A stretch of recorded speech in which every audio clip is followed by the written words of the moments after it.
Hello, my beautiful blossoms, blooms, and buds. I'm Rosebud Reads, and welcome to my book garden. Welcome also to Copper Coins Book 2, Part 2, which I am very excited about because we kind of tied some stuff off last time, and it seems like we're getting into the next little adventure chunk. So that's exciting. Hello, little potato.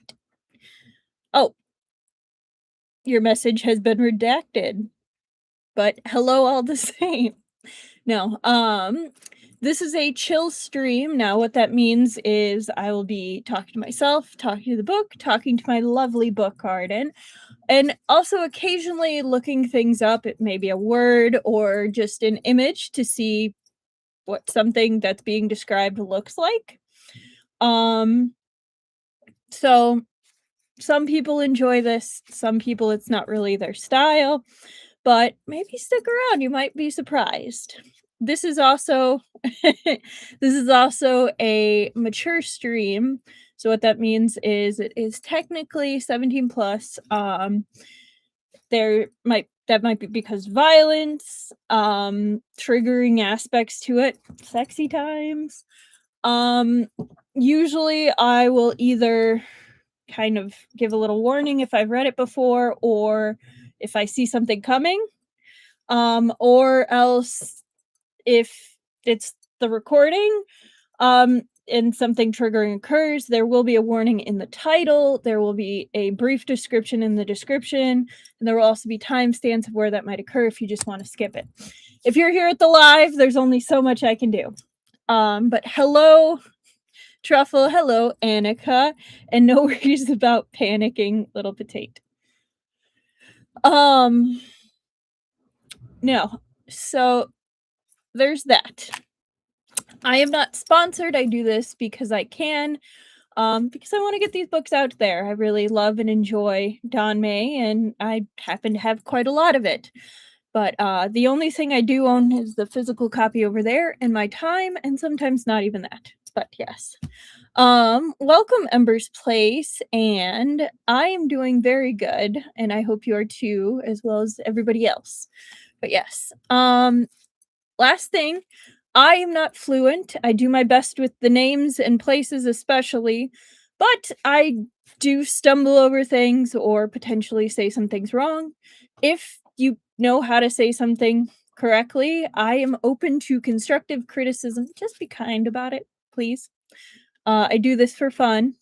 But yes, I fully acknowledge that I am not fluent. But yes, just got back from up north. Good trip, but too smoky.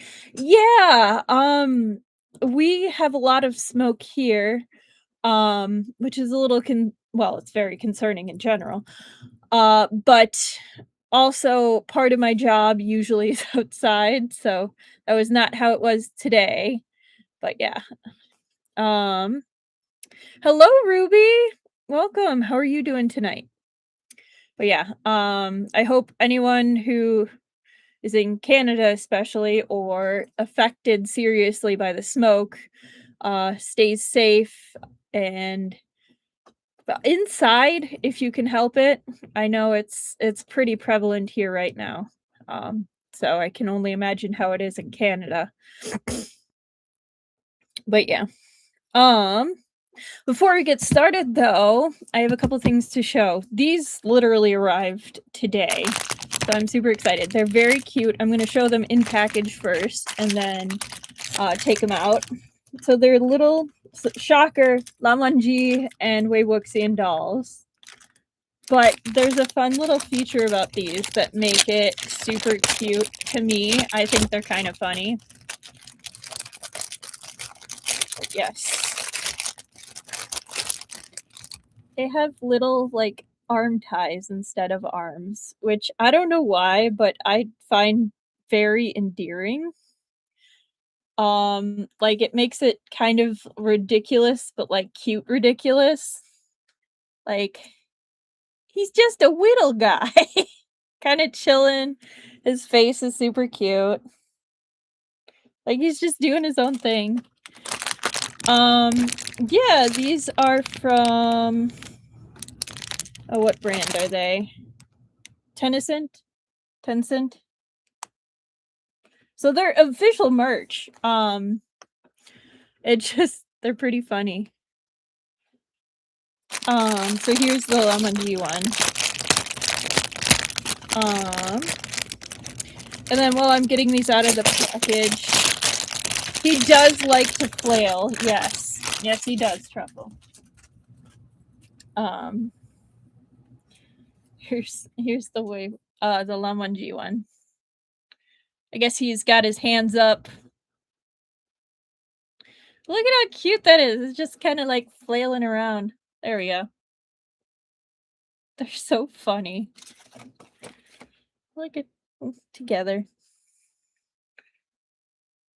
Boop-a-doop-a-doop. But that is my new merch. But I said last time that I had some more pins to show off. Yeah, no, the goofy limbs are they remind me of like the ridiculously stretched out dolls that you see sometimes. But yeah, I said I had some other pins that I did not show because they were in a different bag, but here they are. Kind of a continuation from last stream. But yeah. So this is Buchanel. And then these two are the same ones as the Brush Buddies. Then this is Tenny. Suni. But yes.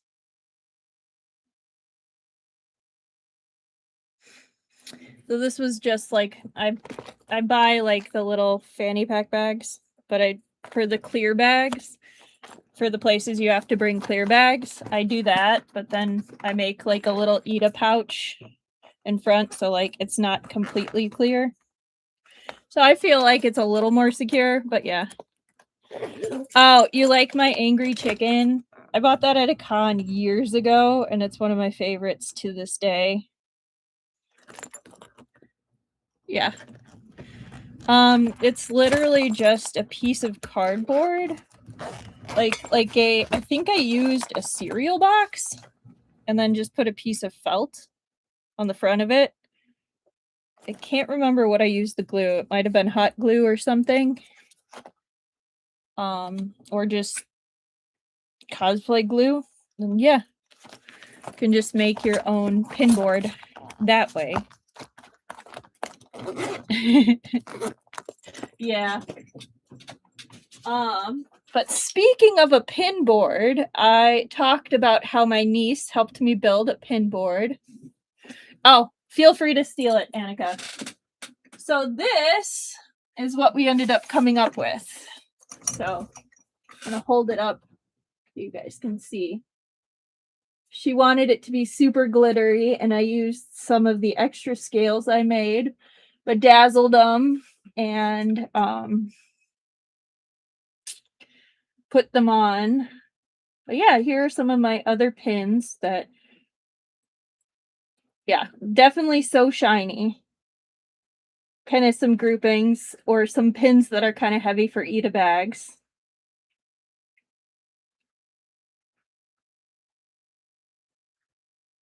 But yeah, I'll figure out where to put it, so it'll be like in the background. And you'll see some of the pins change now and again. But yeah. So, but I just wanted to show that off a little bit. Right now, I'll put it right here. Okay. I don't think I have anything else to add. Just anyone who's being affected by the smoke, like, please be careful. Stay inside if you can. It's really poor air quality. A lot of places, my area included. So yeah. But I think that's it. Once con/market season is over, I want to start working on displays like that for my merch. Literally, I ended up just buying a regular cork board, painting it black with just acrylic paint. You could even spray paint, might be faster. And then I got a little ambitious with the ribbon, and then it kind of turned out. So I covered it in hot glue and sparkles. Can't mess up something if you add enough sparkles. Supposedly. Okay. I think we'll just end up going ahead and getting started. There can never be too many sparkles unless you're a teacher. Then there can be too many sparkles.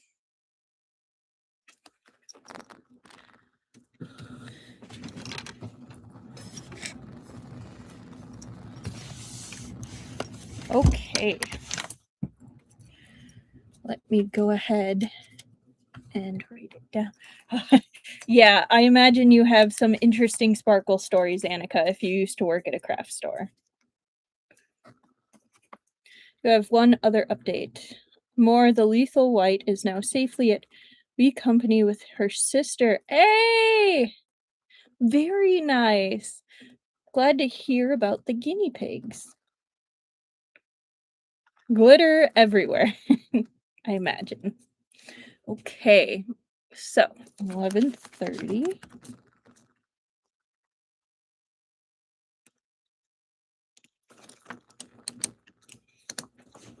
So many art class memories, right? I used to be the hermit of the art basement in college.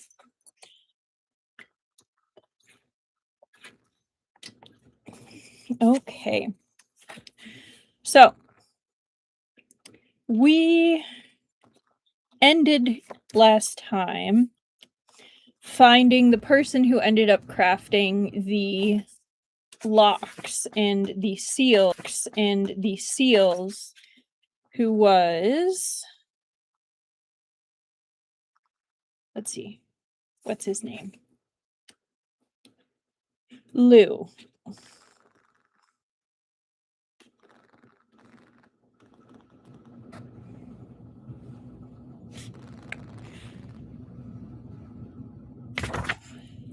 I'm just looking for the name of, not Lu Nianxi, Shou Tai Zhang. Yes. She too. Zhang's. Okay. So they walked into Shitu Zhang's courtyard. It was covered with protective statues as well as little tablets that had seals. Shushian ended up breaking the protective array, basically. They appeared. Shitu Zhang was scared by all of this. He was like, I'm just a stonemason. Like, I got messed up in some trouble. But he was the one that carved the stone lock that we found at the bottom of the lake, that was holding down the guy, a dead man. And was also the person who carved the statues for the Gure. Oh, you finished the third volume of 300 Years of Longing. So good, but so confusing.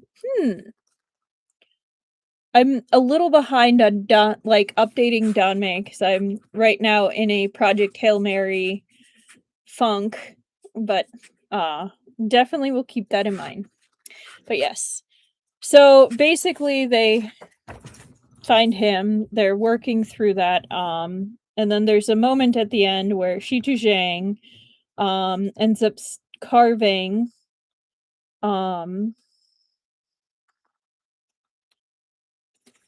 some tablets for Nianxi. Yes. Project Hail Mary has consumed me. Yes. Yes, it has, Gabby. How could you not love Ryan Gosling? Yeah. So he got 2 tablets for his father and then his brother. His brothers he left blank. After that, they all end up setting out together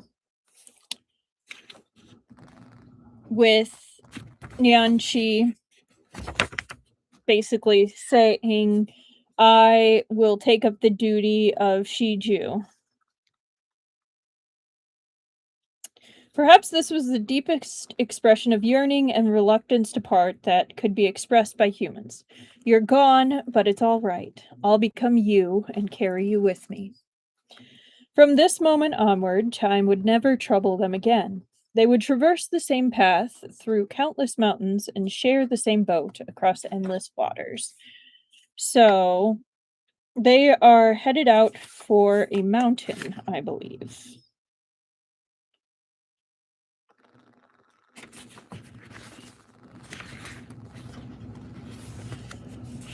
Okay, so with that, let's go ahead and start Arc 3, Boundless.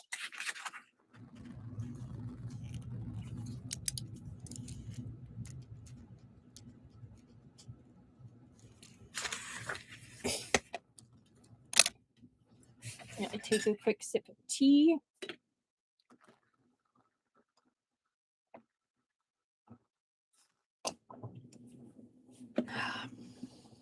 Mint tea is so good. All right. Chapter 17, The Theater Troupe. Anqing Prefecture and Wulong County were divided by a river. On clear, crisp days, one could even catch sight of the faint outlines of the mountain peaks on the opposite shore of the riverbank in Wulong County. When the waters were calm, it took only about an hour to row a small boat across. However, heavy snow was falling at that moment. Before they had made it halfway across, the river was blanketed in white, making it seem as though their lone boat was the only thing in the vast wilderness. Steering in the right direction became extremely difficult. Their progress slowed. The boatman was a familiar face, the man they had previously rented the boat from when they wanted to go to Fentu Island. He'd received a generous sum of silver from Xuan Min then and was feeling a little guilty. When he saw them preparing to cross the river this time, he hesitated only briefly before setting out against the wind and snow. I've got 2 jars of hot wine wrapped in my bag. If you don't mind, share some to warm yourselves up, the boatman said as he rowed. Thank you. Everyone expressed their gratitude, but only Shushian reached for the wine. Xuan Min didn't drink alcohol and wasn't troubled by the cold. Jiang Xining, being a wandering ghost, couldn't consume anything. Lu Nianqi had been lost in thought since boarding the boat and was clearly not in the mood. Oh, a little flashback. Shushian is now in human form, and traveling as a human. Unless is he still a dragon? He transformed back into human for a bit, but that might have just been to change clothes. Nope, he's human because he took the wine. Sorry, that part got a little confusing. Shitu Zhang was shivering from the cold and did want a sip, but he only darted his beady eyes around, too scared to reach for it. He might be using the magic chair. Yes, you are right, Truffle. He's using the magic chair.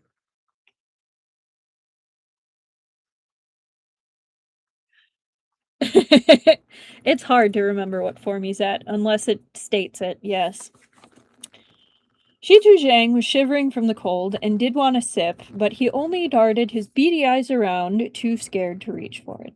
He had assumed that the group wouldn't bring him along, that after they'd asked their questions and had him carve the 2 memorial tablets, they would send him packing. To his surprise, they were now taking him across the river.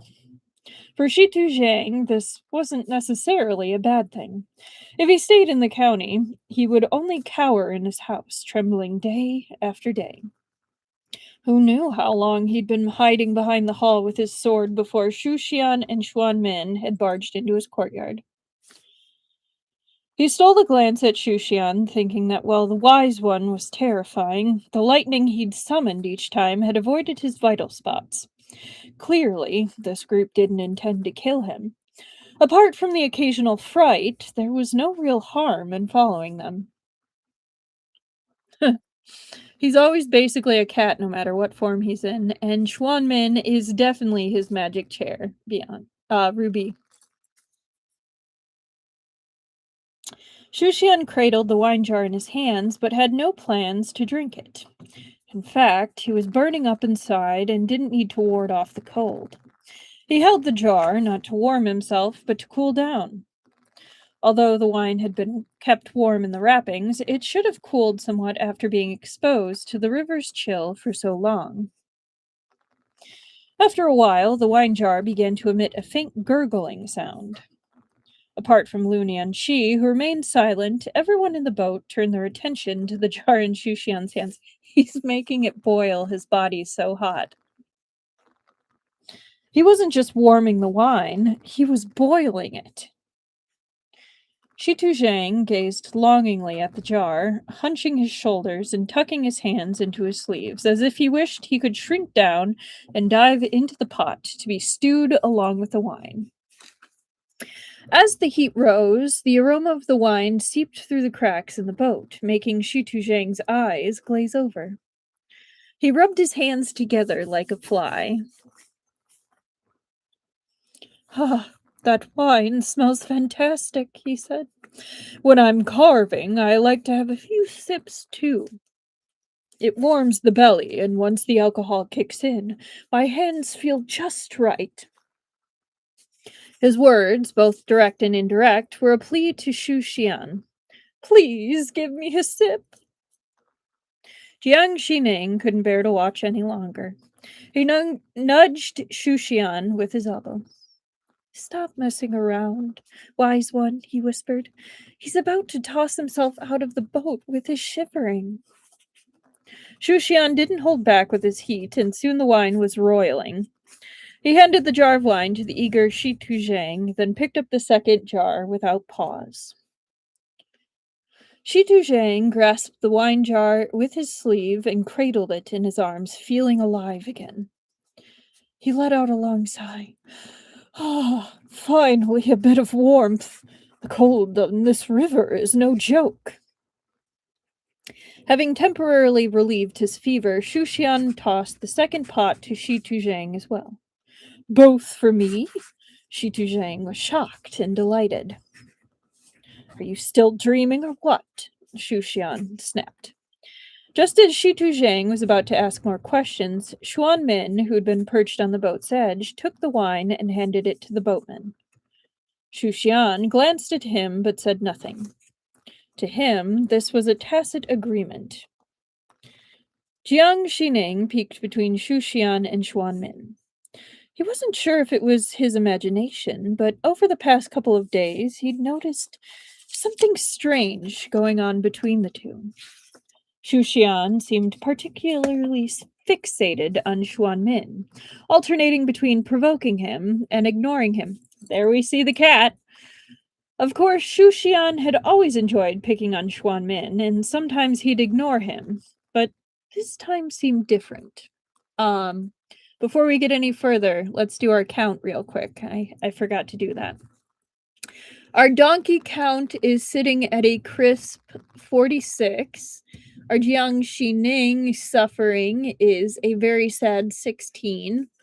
Our wanted poster count is 3, and our face count is still sitting at 4, which again, Truffle, that's on you. You will be my notification of when the face count counts. For anything else, if I forget, go ahead and let me know. For the rest of them, that's open to everybody. After staring at the two, he cast his eyes down and turned his thoughts inward. In some ways, the two were both wise ones to Jiang Xining, so he couldn't afford to offend either. It was better not to meddle. With that thought, he shifted further into the corner of the boat. Thud. Well, that wasn't really a thud. Hang on. Thud. The boat abruptly rocked. Shitu Zhang, who had been tilting his head back to drink, had lost his balance and elbowed the side of the boat. Oh. No worries, Truffle.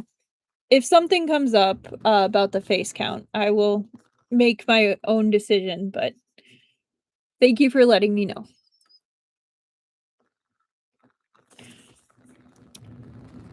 You look as thin as a bamboo strip if you've got some weight on you to make the boat shake with your movements, Xu Xian remarked to Jiang Xining. It wasn't this young master who caused it. Oh, the boatman called out. After a few sips of the hot wine, he seemed much more spirited. This stretch of river is just like that. It gets a bit bumpy. Every year, boats capsize here in the summer and winter. Either the water rises and the waves get rough, or the wind becomes strong enough to overturn boats. It's been calmer the past couple of years, though. We haven't seen those big waves or fierce winds, so most boats have been traveling this route. But things feel a bit strange today, as if something's waiting to stir up trouble. That's not ominous at all. Shitu Zhang, a coward who dreaded death, panicked upon hearing this. He leaned toward the boatman. This boat won't capsize, will it? The boatman gave him a displeased look. The boat's still moving. Why say something so unlucky? It won't. I just said it's a bit strange that we're about to hit a big wave. He sighed and continued. Gentlemen, I'm not complaining, but I sincerely advise you not be too stubborn while crossing the river in the future. Listen to your boatmen. No one likes to go out on days like this. You don't live by the river, so you don't know its temperament. We spend our days on the water and practically treat our boats as our homes, so we can tell right away whether it's safe to set out. Mark my words, in 2 days at most, this river will turn tumultuous. Besides, the boatman drawled on, squinting as he took a sip of hot wine and rowed with one hand. Why did you choose now to go to Anqing Prefecture? Things aren't peaceful over there. Not peaceful? How so? Jiang Xining's elder sister had married into Anqing Prefecture. He frowned upon hearing this. So that was their initial quest, is to find his relatives so they can release them from the millstone. It's a millstone now. To set their spirits free. They're stuck. I heard it from a boatman who came from the other side a couple of days ago, the boatman said, lowering his voice. There was an earthquake in Anqing Prefecture a few days ago. The whole place shook several times. What's more, a mountain collapsed, and some people claimed that while their houses were shaking, they heard what sounded like a dragon braying from underground. Or baying. I mean, donkey, horse. Baying. What a dignified description, making it sound like a dog bark they heard from someone's house. That's called a dragon's roar, Xu Xian irritably corrected. He then sat up straight as a rod. Wait, what? A dragon's roar? Someone told you they heard a dragon's roar in Anqing Prefecture? For sure. The boatman spoke as if he had heard it himself. It was terrifying, they said. Most people prostrated themselves on the spot. Strangely enough, after a few bows, the shaking stopped and the earthquake subsided. Still, some people died. That's not the strangest part.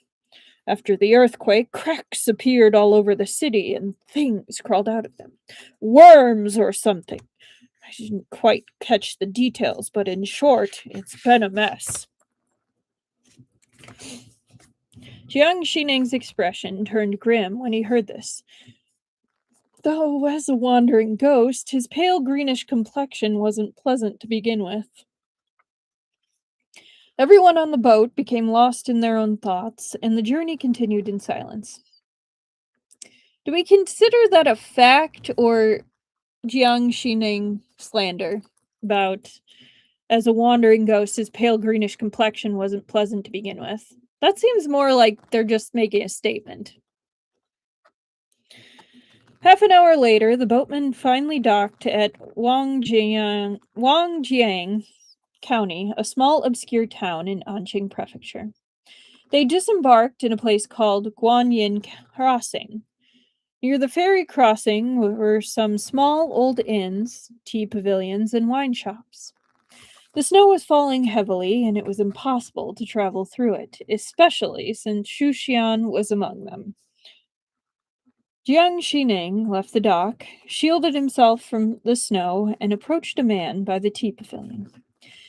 Is there a place nearby where we can hire a carriage? Not in this weather, the man replied, huddling by the tea stove to keep warm. There was an earthquake a few days ago. The houses held up, but the sheds weren't sturdy enough, so most of our mules and horses were crushed. They can't run, much less pull carriages.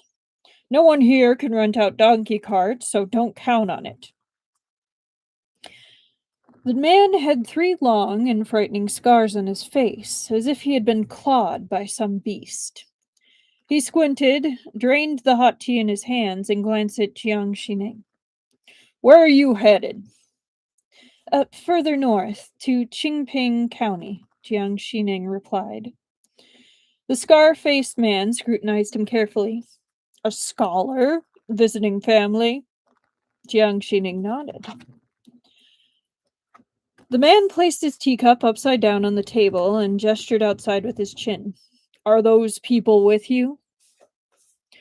Jiang Xining turned around to see Xuan Min carrying the paraplegic Shushian toward them. Back in Wulong County, Shushian had steadfastly refused to let himself be so vulnerable, but the snow had beaten him. He resigned himself to his fate. Beside them was Shi Tuzhang, his shoulders hunched and his hands tucked into his sleeves, and Lu Niangqi, who looked listless. A party that included an old man, a child, and a monster would be a considerable burden on the master. Jiang Xining silently tutted, then turned back to the scar-faced man and cupped his hands in a polite greeting. Thinking to discuss with Xuan Min and the others if they should stay at the inn for a day and wait for the snow to stop. Don't expect the snow to stop, the scar-faced man said, like a mind reader. He wiped his mouth and picked up a long cloth-wrapped bundle from the table. Come on, we'll give you a ride. We're headed in the direction of Qingping County anyway. We? Jiang Xining stared. As the scar-faced man stood, 8 or 9 people, men, women, old and young, rose from the tea pavilion one after another. Xuan Min, on the edge of the threshold, heard the scar-faced man's words and looked at Jiang Xining. What is it? He asked. This kind gentleman offered to give us a ride, Jiang Xining explained. The scar-faced man had already reached the door. He glanced at the bundle Xuan Min was carrying and paused, pointing at it. What's that wrapped up in there? A person, Xuan Min replied calmly. Dead? The scar-faced man frowned at the black cloth covering the head. That's a bit inconvenient.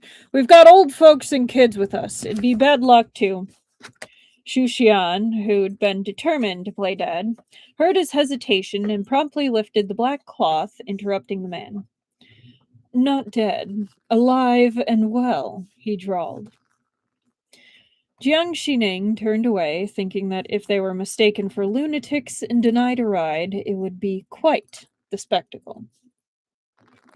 Jiang Xining turned away, thinking that... Oh, wait, I just read that. To his surprise, the scar-faced man had a strong tolerance for the unexpected.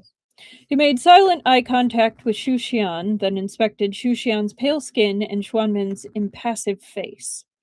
Concluding that they probably wouldn't cause trouble, he nodded. All right, let's not waste time. Hurry up. The snow will get heavier later. and the road will become harder to navigate. This picture is amazing.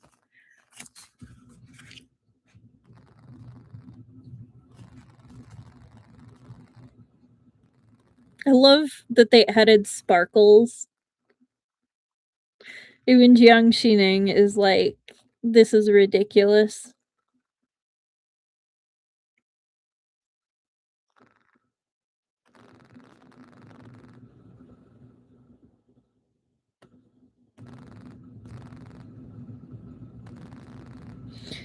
I love how cute Jiang Xining looks here, though. Oh, yeah. All the expressions in this are fantastic. Yeah, definitely the face of someone who won't cause trouble. All right. The scar-faced man's group consisted of 3 carriages and 1 donkey cart. And Schwanman's presenting him like a gift. Yeah. The carriages were spacious enough to seat 4 each, while the donkey cart hauled their luggage and miscellaneous items. Jiang Xining stood by the small convoy and was about to ask the scar-faced man what they did for a living when a lukewarm hand pressed down on his arm. He jumped and turned to see Xuanmin standing beside him, while the hand on his arm was Shushian's. Shushian's either causing trouble or the trouble finds him. Yeah.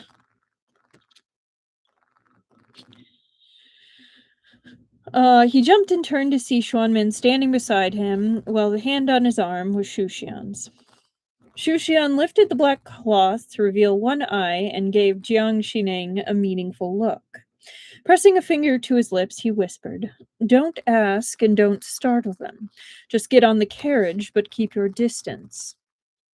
Perhaps it was due to the softness of Shushian's voice, but Jiang Xining felt a chill run down his spine.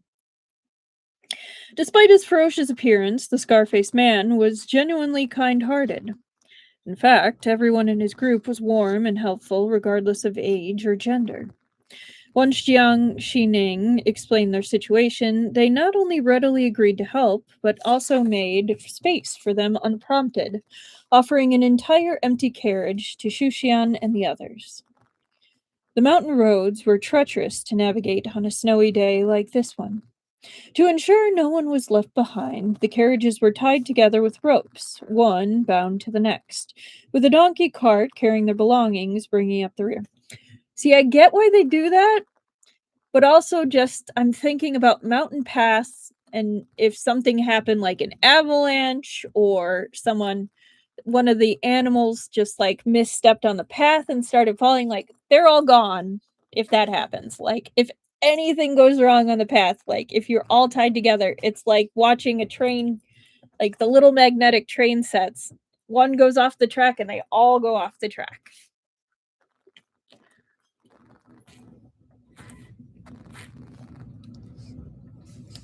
But that's just me. Oh, camera, you never do want to focus on my face, do you? Okay.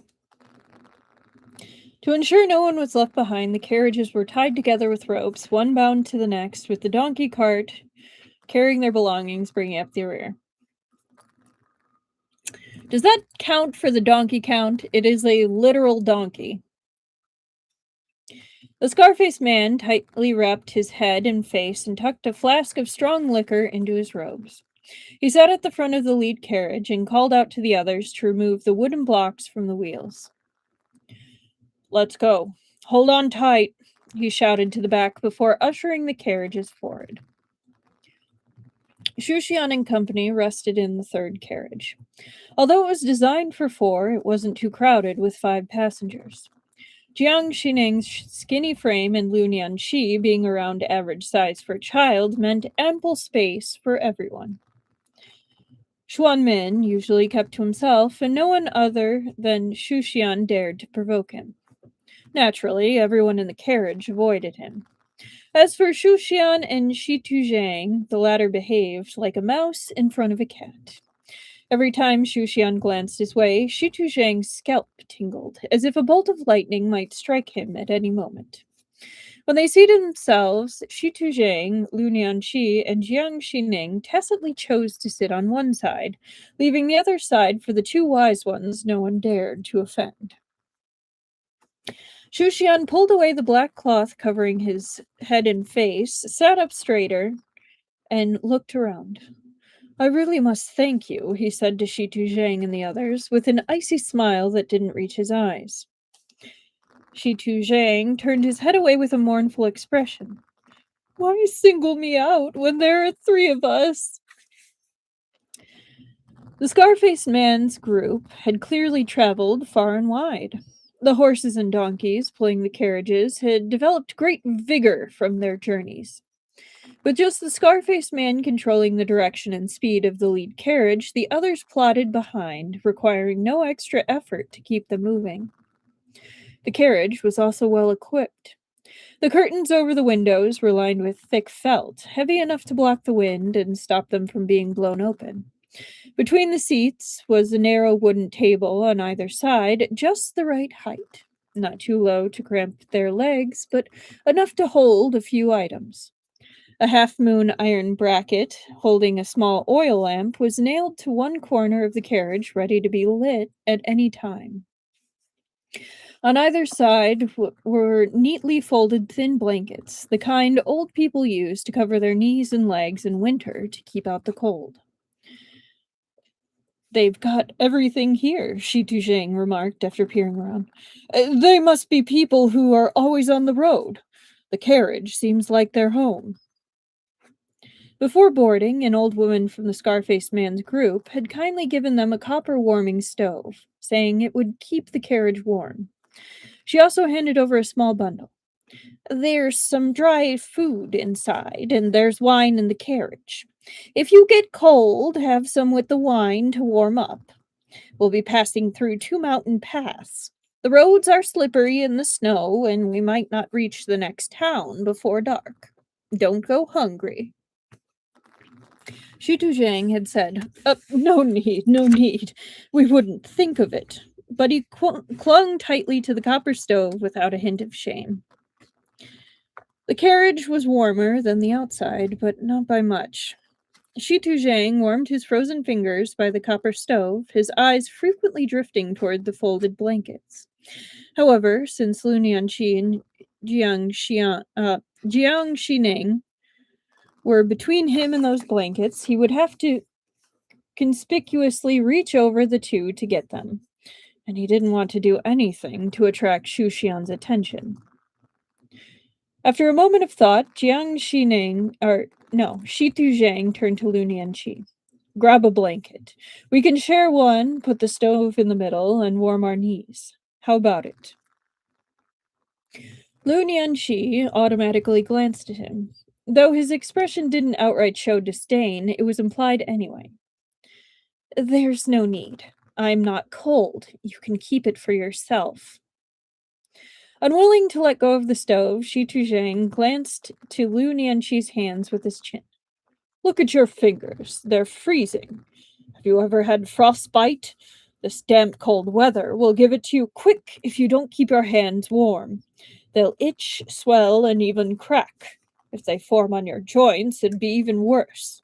Every time you bend your fingers, the sores will split open and the flesh will peel back. Lu Nianqi's mouth twitched, and without a word, he pulled a thin blanket from the side and tossed it onto his knees. Just stop talking, please.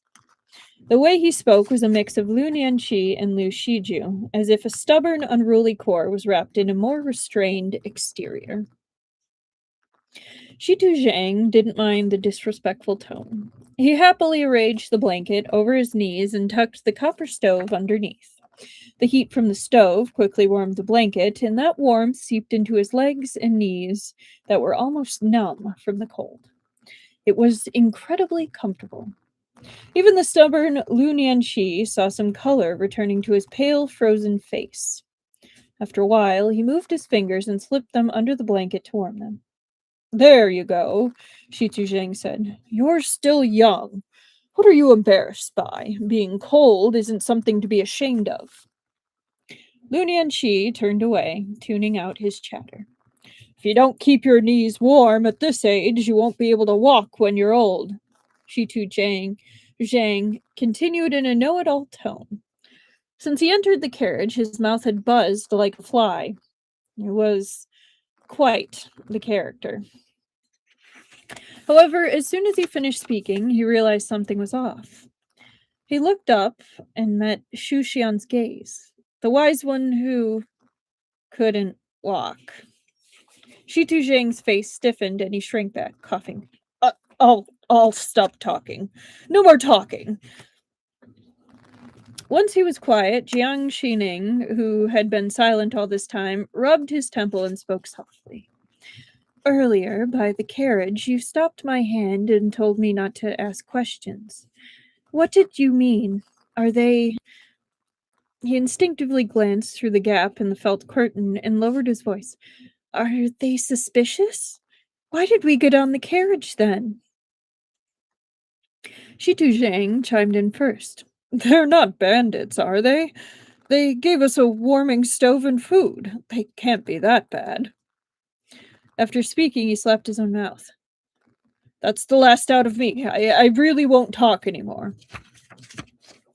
Lu Nianqi rolled his eyes, clearly fed up with the chatterbox, but he held his tongue and kept up Lu Shiju's aloof demeanor. Shu Xian sat for a while before he began rummaging through the carriage's corner for the wine the old woman had mentioned. There are some taboos here that I can't explain, he said as he searched, but I did catch a glimpse of something earlier. 2 of the bundles in the donkey cart weren't tied tightly and some fabric spilled out. Oh, I saw that too, Jiang Xining said. It was colorful. Have you ever seen an opera? I think those clothes looked like opera costumes. Shu Xian found the wine jug and began warming it, the liquid bubbling as it boiled. This wine smells good, he muttered. Anyway, why would I watch operas? Are they more entertaining than me? Fair point, Jiang Xining thought. You're more dramatic than any opera. Can I say one thing? Shi Tuzheng asked. Who's stopping you? Did someone pull out your tongue? Shu Xian snapped. Just get to the point. When they were loading and unloading the donkey cart earlier, I wandered over and took a look, Shi Tuzheng said. This young gentleman is right. The donkey cart is filled with props, gongs, drums, and the like. They're definitely an opera troupe, people who have no fixed home and travel around performing. The scar-faced man is probably the troupe leader, and I sized up the others. There's someone to play a young female role, an old female role, a young male role, a main male role, a painted face role, and a clown. The troupe has just enough members to put on a sizable performance. They've got everything. There were many opera troupes in the Enqing prefecture area. Some performed in established theaters, sheltered from the elements, and enjoyed relatively comfortable lives. Others, however, had no fixed stage and traveled far and wide. They'd set up makeshift stages on street corners or in village squares and put on impromptu shows there. Only the more renowned troupes were invited to perform in proper theaters. That gentleman said they were also headed toward Qingping County, Jiang Xining said. If there are taboos, let's not discuss them. Since you didn't stop us from getting on the carriage, traveling together for a while shouldn't be a problem, right? As long as we don't take any forbidden paths, there shouldn't be any trouble, Shu Xian replied. He tossed the scalding hot wine jug onto the small wooden table. Shi Tuzheng stealthily reached out to take it, but just as his hand neared the jug, Xuanmin flicked his finger. Shi Tuzheng felt something strike what felt like a nerve on his wrist, and his hand went limp. This wine isn't for drinking, Xuanmin said coldly, not even looking at him. Huh? Shi Tuzheng was startled. His mind raced with countless thoughts. He awkwardly pulled back his hand and glanced at the bundle of dry food the old woman had given him. What about this food? Go ahead and eat it. Once you're done, we'll have more space in the carriage, Shushian said.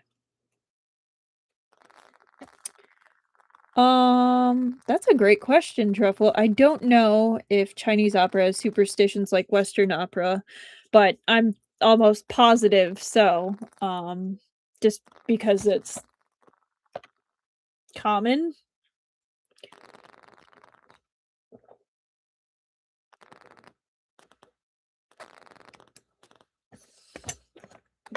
I mean, there's a lot of superstitions elsewhere and for daily life, so I would not be surprised if they did have superstitions for opera.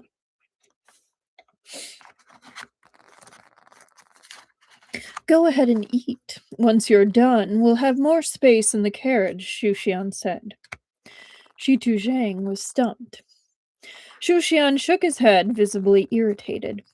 The heat inside his body kept rising and rising. It wasn't as unbearable as when he was in his tiny dragon form, but it wasn't comfortable. I know no whistling backstage and wishing good luck is bad. Yes.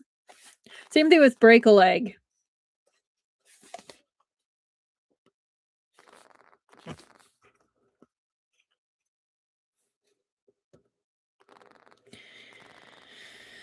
Um, he had to gather the heat in his palms before finding something cool to dissipate it. If it built up and couldn't be released, his temper would flare. He stared at the carriage roof, feigning indifference as he placed his hand under the table and gripped one of its legs. About 10 minutes later, the carriage jolted. Jiang Xining and the other two fell forward, instinctively bracing themselves against the copper-edged table. Jiang Xining hissed in pain, sucking in a sharp breath while Shi Tuzhang outright yelped. Ah! Lu Nianqi quickly pulled his hand back and shot Shu Xian a glance. If you keep this up, the table's edges are going to get scorched. The perpetrator pretended not to hear. He stared at the gap in the curtain, but he did retract his hand to rest it on the edge of the seat. Another 10 minutes passed, and Xuan Min shook his head. He grabbed Shu Xian's wrist and lifted his scorching hand. Enough. Use something else to dissipate your heat. If this kept up, could they even keep sitting there? Shu Xian thought for a moment and pressed his hand against the carriage door. Before long, the entire carriage began to warm up. Then, it started to get hot. Lu Nianqi propped his head up. Without a word, he tossed the blanket off his knees and shoved the copper warming stove into Shi Tuzhang's arms. Jiang Xining quietly lifted the curtain by the window, sneaking a few breaths of fresh air. For a ghost accustomed to cold and darkness, such high temperatures were unbearable. He's gonna melt the hinges. Right? I'm surprised he didn't completely melt the table. They felt like steam buns in a bamboo steamer, already cooked on the outside, and the filling was about to be done. The stifling heat continued for a while until Xuanmin spoke up. If it gets any hotter, we might end up with 3 empty seats. The 3 steam buns turned pale and glared at Shushian. He idly but mercifully withdrew his hand. He then reached for the lamp, but Xuanmin intercepted him halfway, gripping his wrist. The thin porcelain lamp might shatter if exposed to such heat. Shushian tried to touch the iron clasp on the door, but Xuanmin stopped him again. As if they could let him heat the door clasp. If it warped, the door wouldn't open. Hey, there you go, Truffle. After being thwarted several times with Xuanmin always playing the villain, Shushian snapped. He shot Xuanmin aside with long glare, then thrust both hands into Xuanmin's collar. If you keep stopping me, I'll boil you alive once I lose my mind from the heat. Believe it or not. Xuanmin was silent. The 3 across from them stared in shock, but no one dared to speak. If they did, they'd be the next ones with their necks grabbed. They all lowered their eyes and became very familiar with the floor. The situation couldn't go on. It was about to erupt. In the turmoil, the horse in the front let out a sharp whinny. No! The scar-faced man shouted, "Whoa!" Began soothing the horse. Shh, shh, don't be afraid. The carriages behind them came to an abrupt halt, and the horses snorted irritably. That was an awful whinny. I apologize.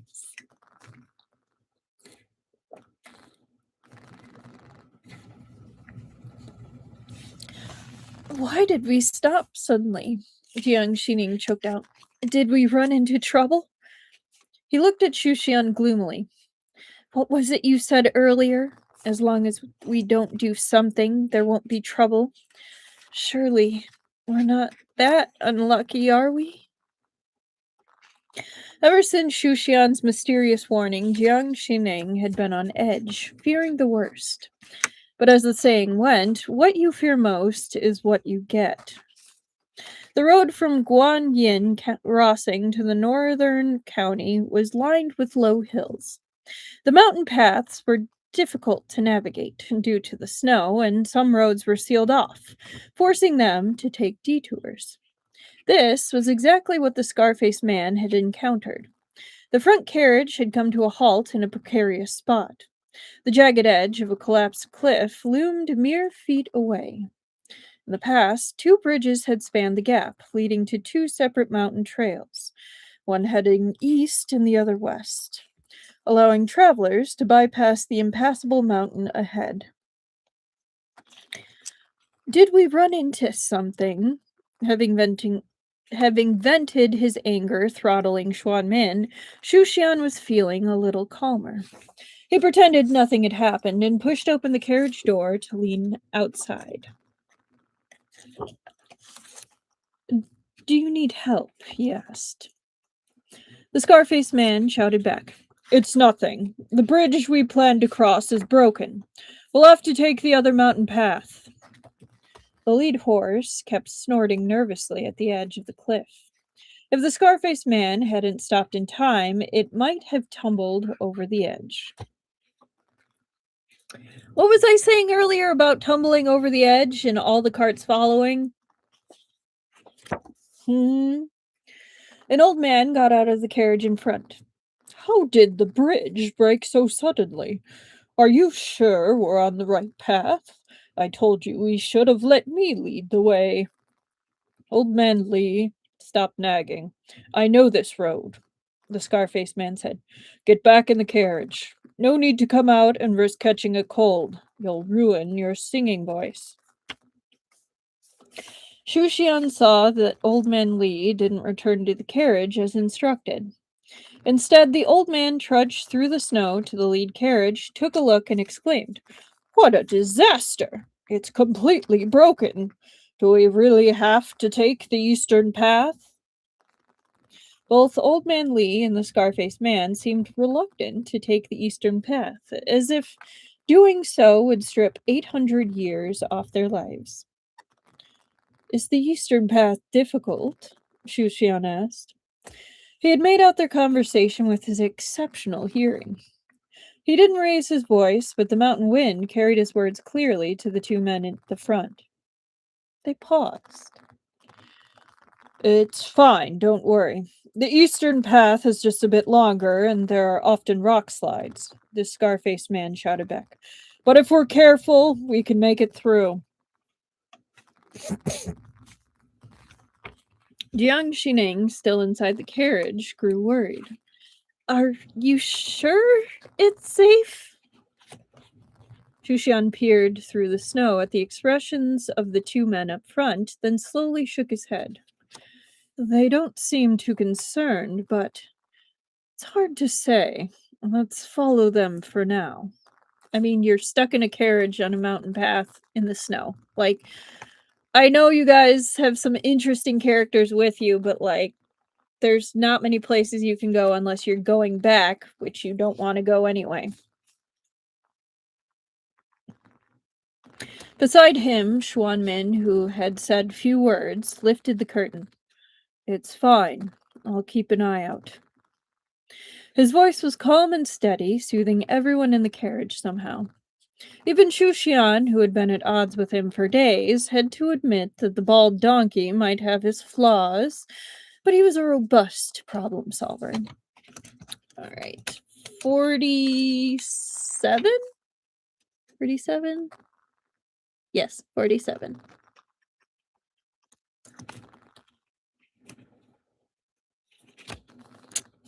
As soon as this thought crossed his mind, Shushan fell into deep contemplation. Why had he described Xuanmin as robust? Such a descriptor was usually reserved for an object one owned. You had to hold it in your hand before you could consider it robust, right? Shushan clung to the carriage door, his face flat, and pondered for a few more seconds before concluding that he must have eaten something strange. I love the phrase robust problem solver. Gonna put that on my resume. I mean, it might get an eyebrow raise and then another look. So, it's not a bad idea.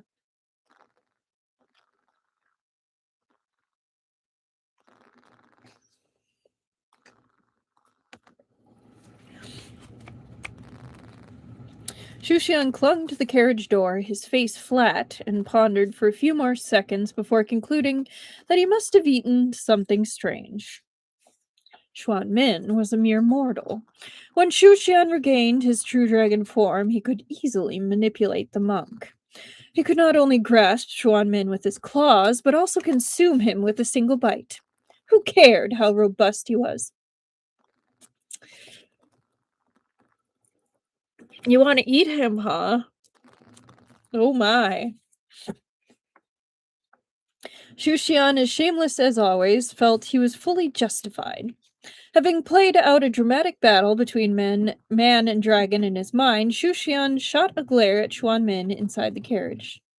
Yeah, that's kind of gay. Yeah, just a little bit. Unaware of Shushan's mental theatrics, Xuan Min found the look directed at him rather puzzling. He was aloof by nature, and he rarely paid attention to the subtle expressions of others. He assumed Shushan was just overheated and irritable, so he chose not to provoke him further and returned his focus to the view outside the curtain.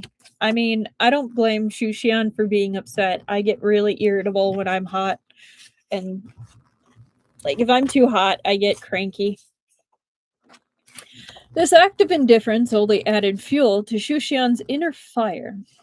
He felt an inexplicable itch in his hands whenever he saw Xuanmin's frosty and movable demeanor. He wanted to pick a fight, even though he knew it was unreasonable. He had known Xuanmin long enough to be accustomed to his unflappable nature. It still didn't sit well with Shushan. He felt like there was a rush of energy flowing through his meridians, only to become blocked at a specific spot. It didn't hurt, it was just undeniably unsettling. The heat inside his body surged once again, rising in waves that rolled upward one after another. Each time any relief was brief. It felt as if the cycle would never truly end. Damn it!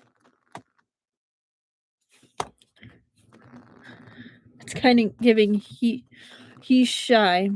Yeah. God, I was a snapping turtle the other day and it was 90. Oh my God. We've been getting like 90s and hundreds over where I live, and add in the smog, like the ash and stuff. Or cat, I don't understand something, so I'm going to use the humans as a scratching post. Yeah. The scar-faced man tugged at the reins, trying to guide the lead horse onto the eastern bridge. However, the horse was even more irritable than Shushan. It snorted and whinnied incessantly, pacing back and forth at the cliff's edge, refusing to take a step forward. We've tried whipping it, coaxing it, and tricking it, Old Man Lee muttered. Why won't it move? It's never done this before. It is too odd. It's being particularly stubborn today. They say horses are intuitive. Maybe the earlier close call frightened it. It doesn't trust the way forward, the scar-faced man said. This is up north, too. We've been trying to get away from the heat. Yeah. Still, he patted the horse's neck, alternating between soft words and firm tugging, finally convincing the reluctant horse to take a step. The wheels began to turn slowly. So I'm not a horse owner, but even I know if like you're riding a horse or a pack animal and all of a sudden it stops and refuses to go forward, usually you should listen to it because its hearing is a lot better than your hearing, and there is probably something there that you don't know about.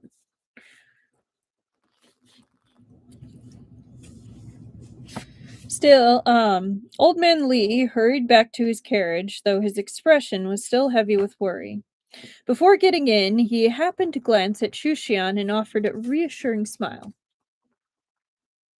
It's fine. The horse was just being difficult. Now that we're moving, everything will be fine. The temporary setback seemed resolved. It was troublesome, but far better than the ominous scenarios Jiang Xining and the others had been imagining.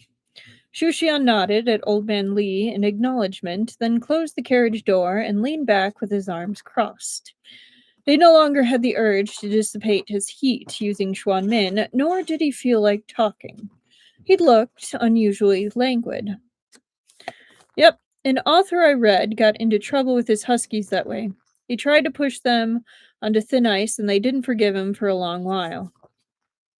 I've fallen through ice. It is not fun. Your body instinctively just it freezes. But then it automatically is get out. So I can understand huskies being we're not doing this. I'm guessing that they probably went through the ice.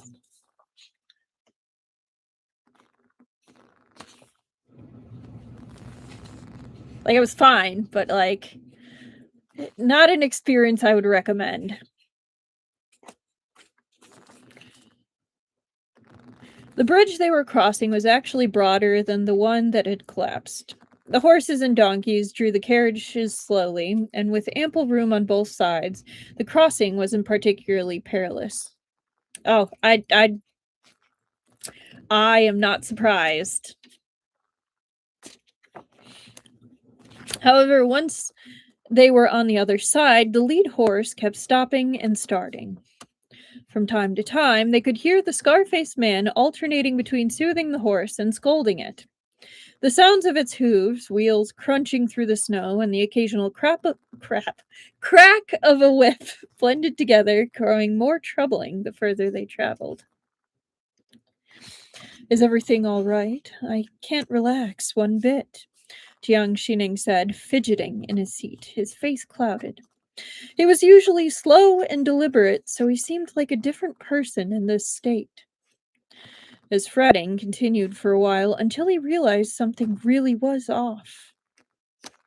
Why have I been so anxious since we came to this mountain?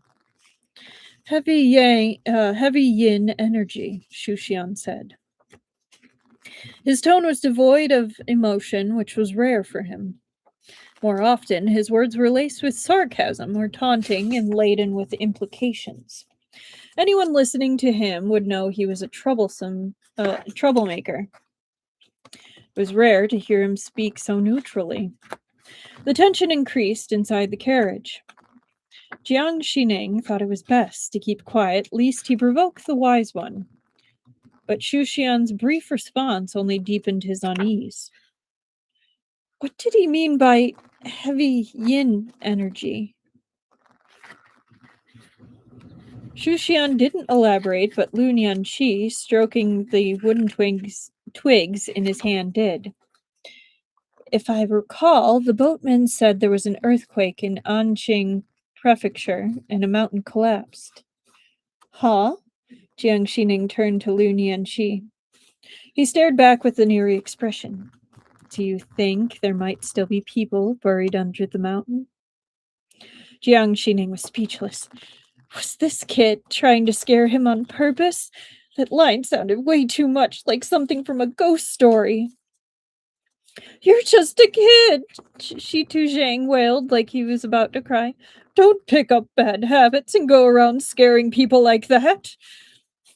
Lu Nianqi rolled his eyes in a restrained manner and continued to fiddle with his wooden branch. Shushian's palms were almost scalding, yet he remained still. He leaned back with heavily lidded eyes, showing no intention of stirring up trouble. This uncharacteristic behavior made everyone in the carriage uneasy. Everyone went quiet. Perhaps it was Jiang Xineng's imagination, but the lull felt almost stifling. They made their way along the mountain path at a snail's pace.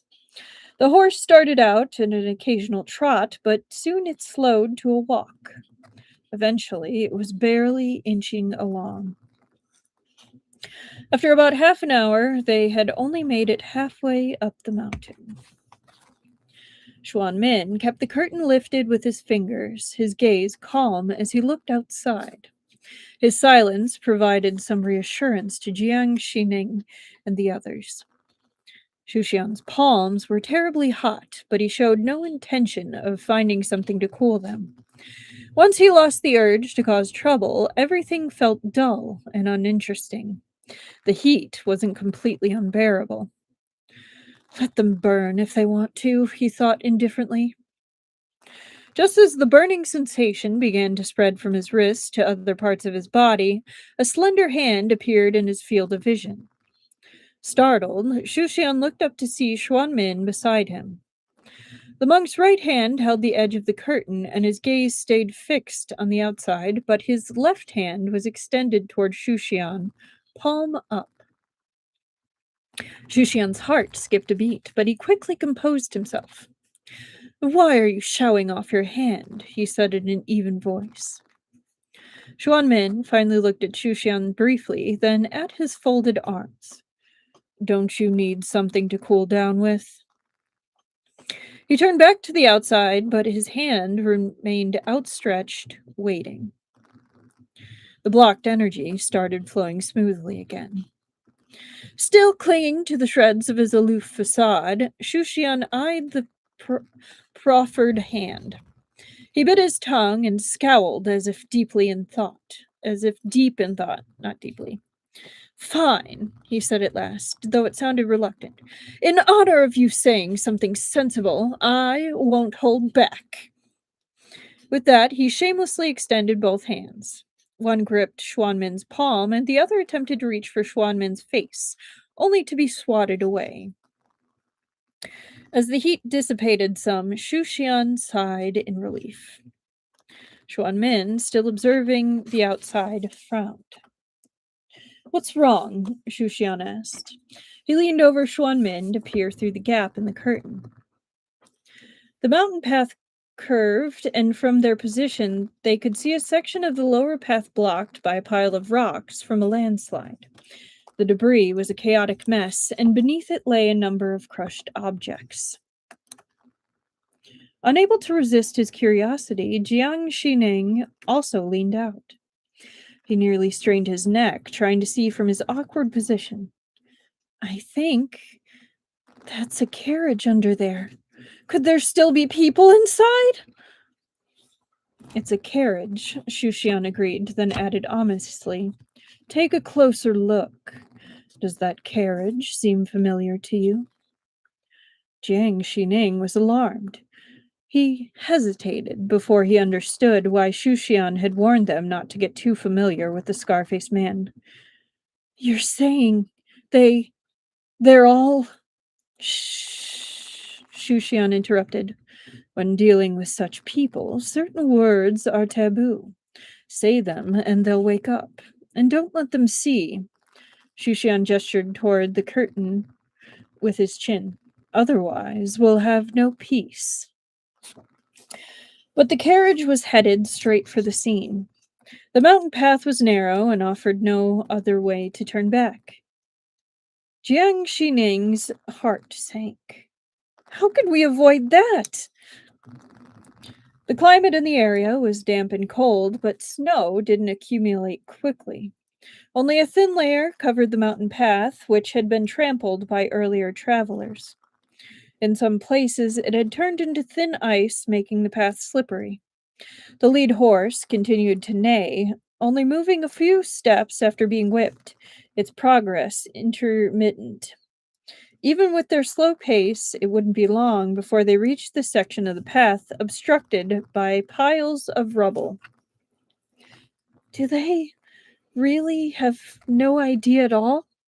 Jiang Xining stiffened like he was holding his breath. He waited for Shu Xian or Xuan Min to respond. It's not that they're completely unaware. Look at them. Shu Xian gestured toward the front of the procession with his chin.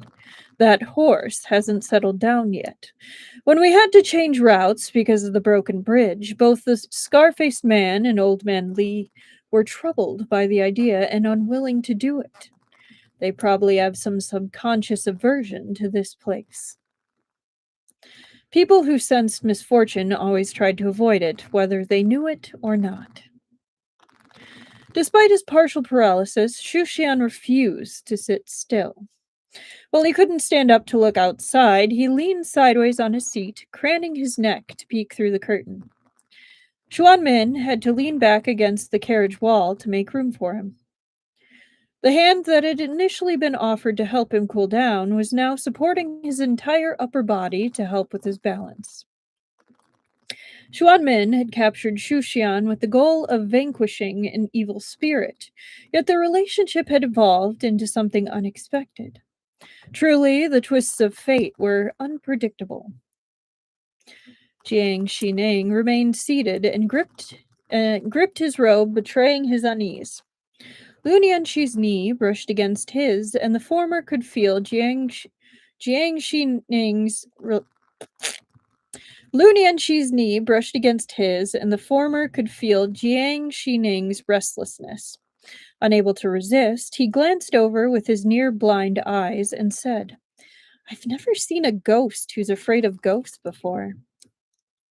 And you weren't the one crying for your dad in the tomb, huh? Jiang Xining retorted. That's a low blow for Jiang Xining, not gonna lie. Lu Nianqi was stunned by the rebuttal, then snorted and twisted his head away, refraining from further mockery. He was young, and his courage often faltered. Nonetheless, he carried the pride of a stubborn teenager, so he always strove to put on a brave face. I don't know. Would that be Jiang Xining slander? Him being made fun of for being afraid of ghosts, even though he's a ghost?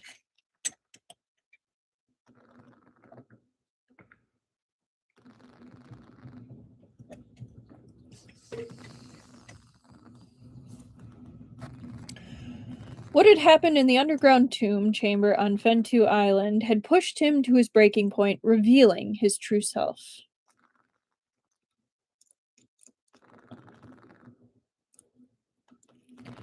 In contrast, Lu Shiju had seen things that ordinary people couldn't since he was a child. He was accustomed to supernatural phenomena and wasn't afraid of such things.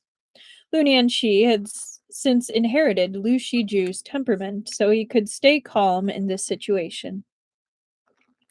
After being mocked, Jiang Xining also kept to himself. Okay, so he was mocked. I'm gonna put it down.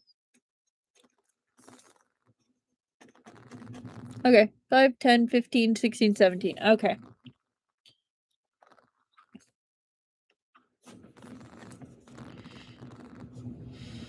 This left Shitu Zhang in a difficult position. Now that he knew Jiang Xining was also a ghost, he buzzed with anxiety. He scanned the carriage with a complex expression in his beady eyes. There were 5 people in this carriage, and aside from him, the other 4 were all supernatural beings. And the carriages ahead, as well as the people and horses pulling them, were animated by unnatural forces. Good heavens, just what was happening to him? Shitu Zhang almost burst into tears. Tightly clutching the hand warmer, he pressed himself as far as he could against the carriage wall, as though he might flatten his round, quail-like body and erase his presence. Shu Xian was still staring out. One more thing. Wait for the carriage to move forward a bit. While they were talking, the entire caravan had moved forward a short distance. The rubble that had once been far off was drawing nearer, soon to be right beneath them. When their carriage arrived directly above the debris, it would be easy to step out and climb down to the lower mountain path, landing squarely on the pile of rubble. The closer they got to the rubble, the more restless the horses became. Hello, Esper Lady. How are you tonight? The scar-faced man's voice could be heard, switching between coaxing and scolding. Perhaps it was due to everyone's heightened sensitivity, but his tone grew more impatient. The carriages ahead were no longer as quiet as before. Faint murmurs drifted over on the wind. The atmosphere made it impossible to relax. I'm glad you're doing great. So what happened so far is the whole group arrived at a tea stall. They're trying to get to Anping County. They hitched a ride on a cart with a troupe of actors. And now we just found out that the troupe of actors ended up dying in a landslide, and we're about to arrive at said landslide and have to figure out how not to trigger the people in the carriages because bad things would happen. But yes, got a new sewing pattern today, so I'm very excited. Ooh, what kind of sewing pattern? Like, are we talking cross stitch? Are we talking for your cosplay? It sounds cool.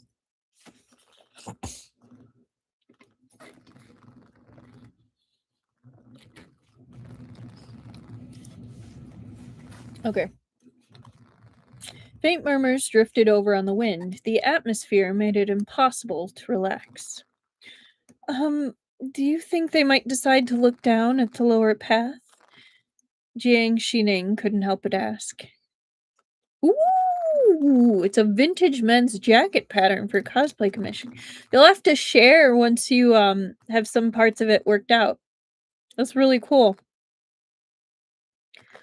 Do you think they might decide to look down at the lower path? Jiang Xining couldn't help but ask. No, Xuanmin replied succinctly. He always spoke in this manner.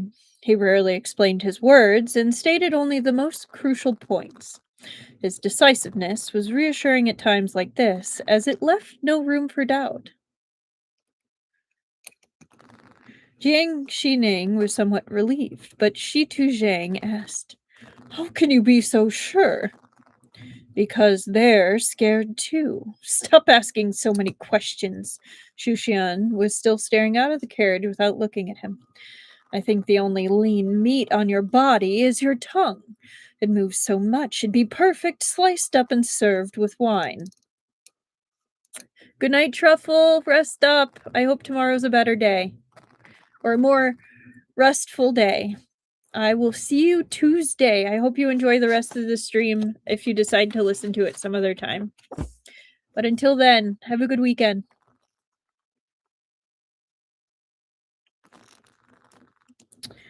Okay. Served with wine? Xuanmin frowned. Shu Xian didn't just snap at people. He went out of his way to discuss all the onlookers too. He glanced out of the curtains before patting Shu Xian's shoulder with his other hand. I'm going out for a bit. Startled, Shu Xian leaned forward. You'll do it? He would much prefer to step outside rather than remain in the carriage, forced to listen to nonsensical comments that could kill anyone's appetite for 10 days straight. Can you handle it? Shu Xian narrowed his eyes. The carriage is slow, but it's just one loop. Do you have enough time? Xuanmin pressed down on Shu Xian's shoulder, pushing him away from the curtain and into his seat where he was out of the way. Then he unfastened the string of copper coins from his waist and stepped over Shushan. Well, hi there, Kictor. That's unexpected, but welcome. How are you doing tonight? Are you okay with all the fires? Hi. Finally a time I am not streaming while I'm streaming. Yeah, I know, right? That's nice. We actually have some smoke here, and some advisories and such. But I'm glad to hear you guys are okay. But yeah. We are reading Copper Coins. Yeah, right? Nice shirt. For those that don't know, this shirt is actually one that Kickter sells. But yeah. Um I don't know if I have anything set up or membership or anything like that. I'm not sure how to set up a donation thing. But I might look into it. I just do this for the heck of it. But yeah. We are on a second part of Copper Coins. I'll definitely look that up probably this weekend. Thank you. But yeah.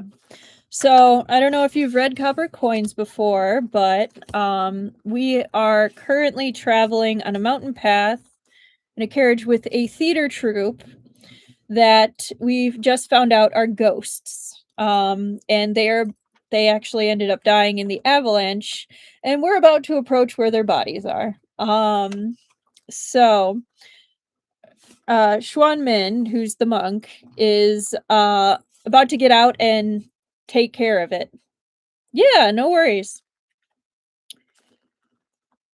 He was tall, and the carriage roof was low, forcing him to bend slightly.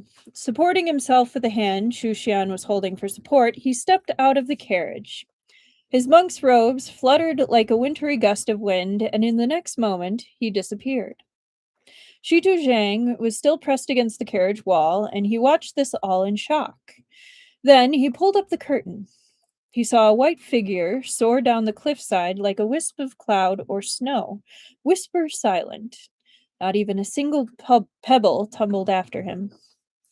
Everyone in the carriage was momentarily awed by Xuanmin's ethereal demeanor, except for Shushan. He clicked his tongue, thinking it was passable, though not quite as impressive as his own. He shifted to occupy Xuanmin's former spot, then lifted the curtain to stare intently at Xuanmin's movements on the mountain path. Xuanmin landed on top of the rubble, his feet balancing on the tip of a stone no larger than a palm. There wasn't so much as a tremor. He looked up at the cliff. Between the upper and lower paths, a large section of the cliff was missing. It lent the upper path a precarious look, as if it might collapse under too much weight. So the bald guy is Xuanmin, and Shushian is the dragon.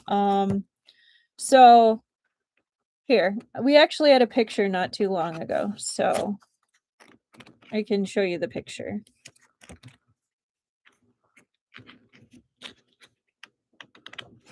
Where is it? There it is. Here.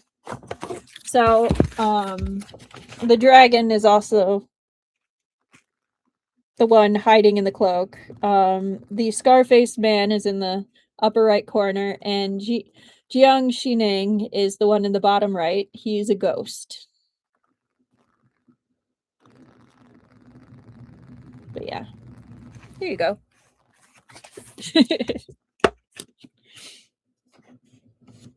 Okay. The missing section now rested beneath Xuanmin's feet. The rubble, with rocks close to the height of a person, had fallen suddenly. Even an iron carriage would have been crushed, let alone a wooden one. Thank you. There's the Brush Buddy one in person. Yes. We actually have a Jiang Xining slander count, but yes. Thank you. The missing section, no. Aside from a few corners of the carriage and the blue cloth curtain, everything else was buried under the rubble and crushed beyond recognition. The bodies would not have been intact if dug out. After a moment of contemplation, Xuan Min made his decision. Xu Xian wasn't the only one watching his every move. Shi Tuzhang and Jiang Xining had also gathered by the curtain. Even Lu Nianqi couldn't resist peeking out. What are you craning your neck for? Can your eyes see better after sleeping for a few days? Xu Xian snapped. Thanks for your concern, but unfortunately, they've gotten worse, Lu Nianqi replied blandly. The blurrier his vision, the closer he came to complete blindness. What he could see were auras, but the outlines that formed by these auras had grown less clear. Xu Xian was quite curious about that change. As a divine being with vision far superior to that of ordinary humans, he found it hard to imagine what the world looked like through Lu Shiju's, now Lu Nianqi's eyes. So that part's a little complicated. Lu Shiju is Lu Nianqi's brother. He switched his fate to Lu Nianqi, who had a very short life and a horrible fate. So now he's taking on his mystical powers. And Lu Shiju is blind. So he is now becoming a mix of Lu Shiju and Lu Nianqi. So that's what that's about. At this distance, you can't tell humans from animals, Lu Nianqi said. Yes. Ostensibly, there we go. He was describing his own vision, but it didn't sound quite natural. It seemed more like a veiled jab at someone. You've got some nerve, Xu Xian snorted, then continued to watch Xuan Min. From his vantage point, he could see every move the monk made. It was said that certain legendary demonic blades needed blood to awaken. Once awakened, they became sharp and cold, capable of cutting through wind and water. Xuanmin's copper coins weren't sharp, nor did they have an edge, yet they also required blood to awaken.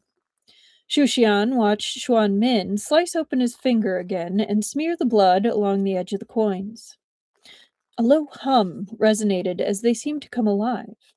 They jittered, emitting a faint, mournful sound amid the wind and snow. The sound grated on Xu Xian's ears. He frowned. Xuanmin positioned the 5 coins in his left palm to the east, south, west, and north, and then the center. He next produced a few sheets of yellow paper used for drawing talismans, though they were blank. He bent down, folded the paper, and placed 4 sheets on the rubble, facing the 4 directions.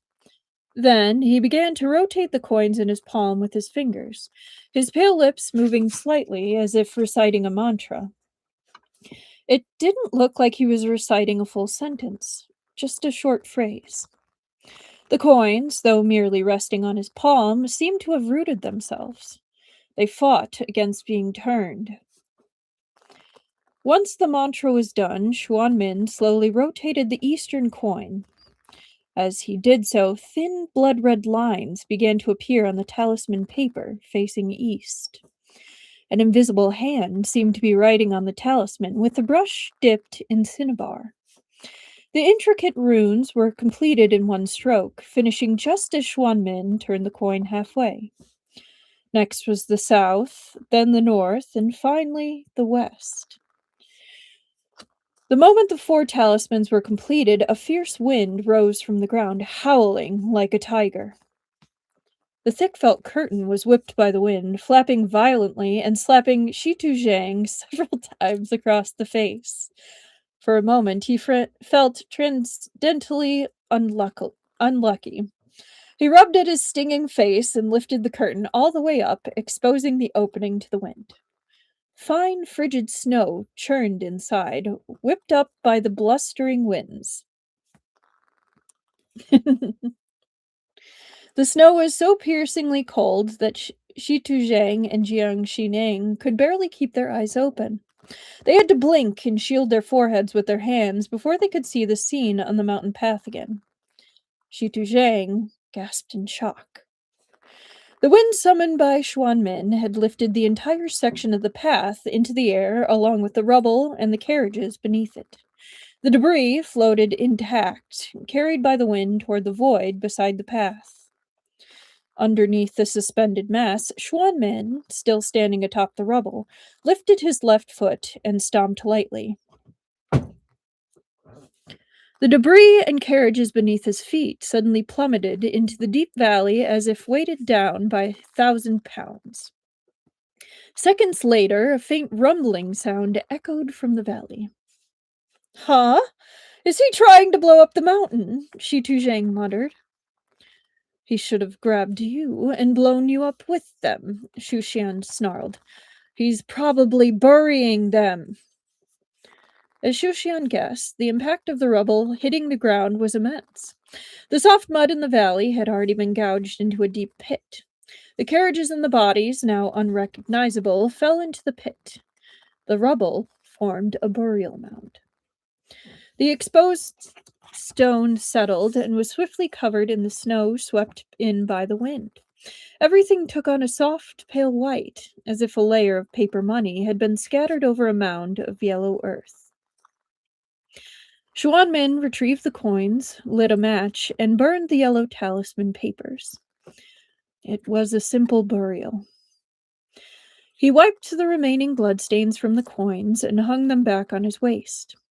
Facing the stone mound, he made a solemn Buddhist mudra with one hand. The hem of his cloud-like monk's robes billowed in the wind before dropping back into place, and he faded into the forest of the deep valley. For Xuanmin, climbing back up the cliff was no harder than descending it. In a few leaps, he was back on the mountain path where the rubble had been. The carriage had just completed its loop and was turning toward them. The scar-faced man's voice carried over, and the lead horse was just a few steps away from coming into view. To avoid being seen, Xuanmin stepped onto the cliff and began to circle around. However, he noticed a pile of rubble slightly off to the side with two people trapped beneath it, their faces obscured. This pile had been hidden by the jagged cliff, invisible from where Xuanmin had initially descended.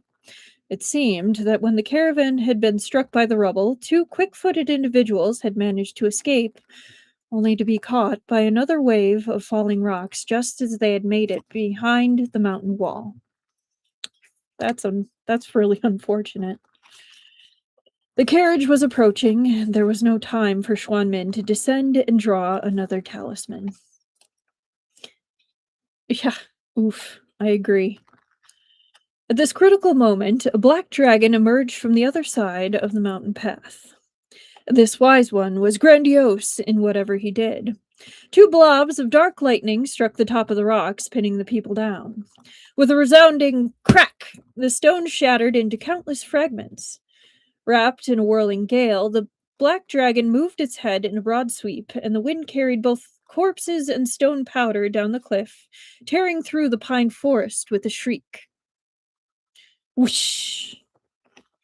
The wind died down, and the trees stilled. The remaining two bodies fell into the valley. The dust settled over them like sand. Whoa! The scar-faced man, startled by the sudden wind, pulled on the reins. Once the wind passed, he flicked the whip again. When the restless horses reached the fateful section and were met with nothing but empty ground, they immediately calmed down. The steady clip-clop of the hooves echoed through the mountains as they passed the section Xuanmin had cleared. They turned toward the jagged cliff. Shu Xian, lacking both the ability to move and feel his lower half, used his upper body to climb along the cliff. He lifted himself onto the upper path to avoid the scar-faced man's line of sight. Unfortunately, his tail landed carelessly. As the scar-faced man guided the carriage around the cliff, the accursed tip of Shu Xian's tail slipped over the edge, dangling like a fishing line right in front of the caravan.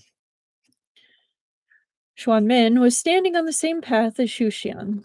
He walked over to the wise one's tail and quietly lifted the offending tip out of the way. It was quite a tableau. On one side of the motionless black dragon, on one side was the motionless black dragon pressing itself against the mountain path.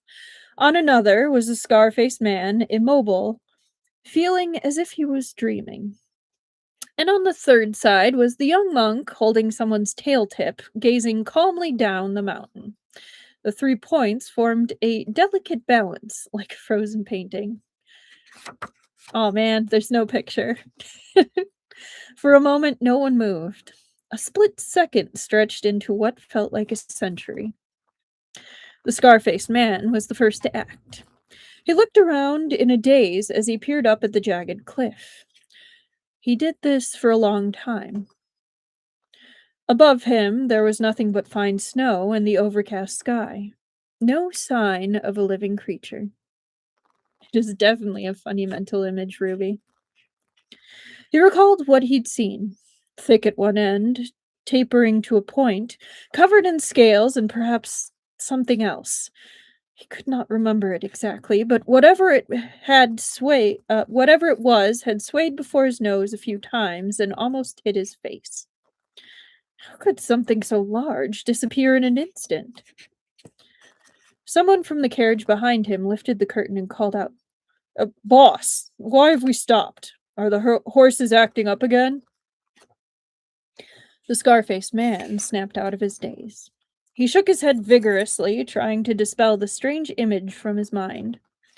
He convinced himself that it must have been the fatigue from the long journey causing him to see things. With that thought, he took a swig from his wine flask. The wine wasn't from the south. It was more like the strong fire of liquor from beyond the northern wall.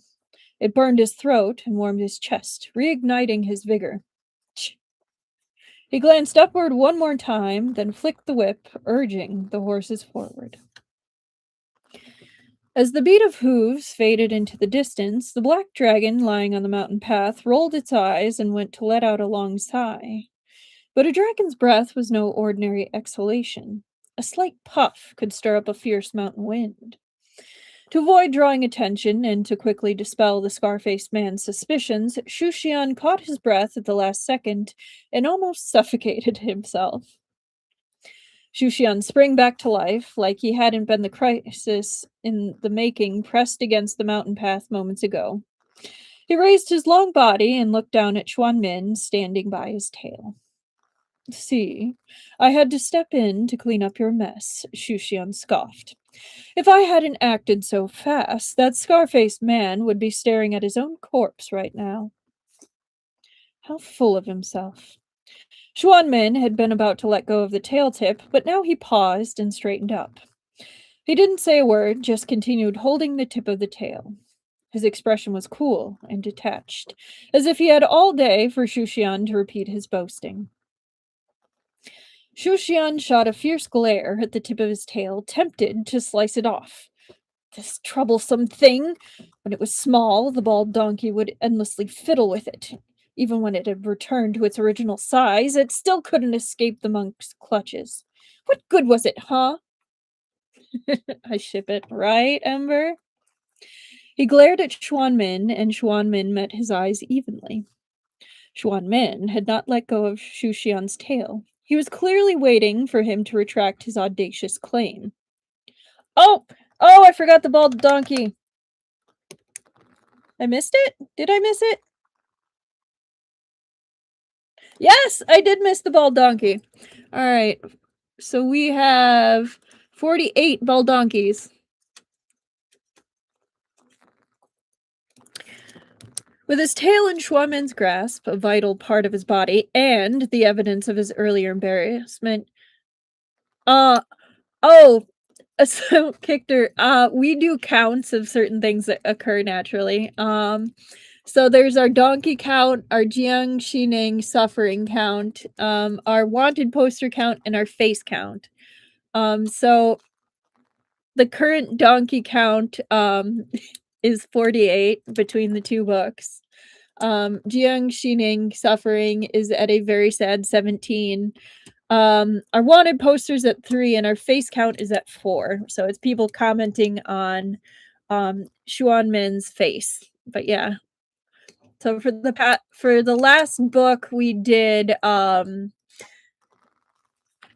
well, for some of them, injustices and shamelessness. And we reached, I think it was somewhere in the range of like 140 shamelessness for Peerless, which was rather impressive. But yes. With his tail in Xuanmin's grasp, a vital part of his body, and the evidence of his earlier embarrassment, Xuxian folded. He grudgingly clicked his tongue. Fine, fine, you're the best. Who cleaned up the mess? Xuanmin asked calmly. Xuxian rolled his eyes. You cleaned it up, okay? He forced out, enough already. Let go. Xuanmin bent down and released the unruly tail tip, placing it gently on the ground. Spending much more time with this bald donkey will shorten my lifespan, Xuxian thought. 49. But yeah. Alright. One moment for me to mark down the time. It's going to be like 1:46 by the time I take a drink. But yes. No, the counts just make it a little more fun when we're reading.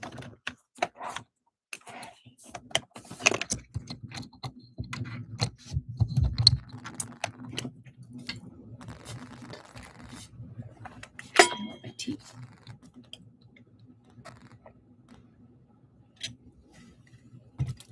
Yes. Chapter 18, The Inn's Attendant. The unnecessary standoff between Xuxian and Xuanmin caused some delay. Xuxian hid behind the cliff to return to human form and dress, using the overhang as cover. By the time the two returned to the carriage, the caravan had just finished descending the mountain. They were almost to the county town ahead. The sky outside grew darker. Evening was approaching. Shitu Zhang peered out through the curtains. It's almost nightfall. How much longer until we reach the city? The journey has been nerve-wracking, but they'd suffered no real misfortune. However, he was eager to get off this ghost carriage regardless. The sooner they entered the city, the sooner they could part ways. Shouldn't be long now. Jiang Xining pointed to the snow-covered ground outside. Since we merged to this road, you can see the number of wheel tracks have multiplied. We must be close to the city gates. Shitu Zhang glanced longingly at the bundle of dry rations, swallowing hard. He clutched his growling stomach and asked with a pained expression, Can we rest a bit once we enter the city? Get some food or something. I'm so hungry, I'm about to faint. The moment he finished speaking, Lu Nianqi's stomach also growled. You're hungry too? Jiang Xining asked. Lu Nianqi seemed embarrassed by his stomach's betrayal and lowered his eyes. He was still a teenager at heart.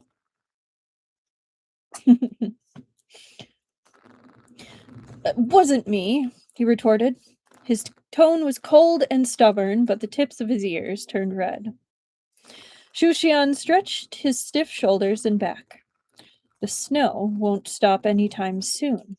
Judging by the sky earlier, it might get heavier tonight.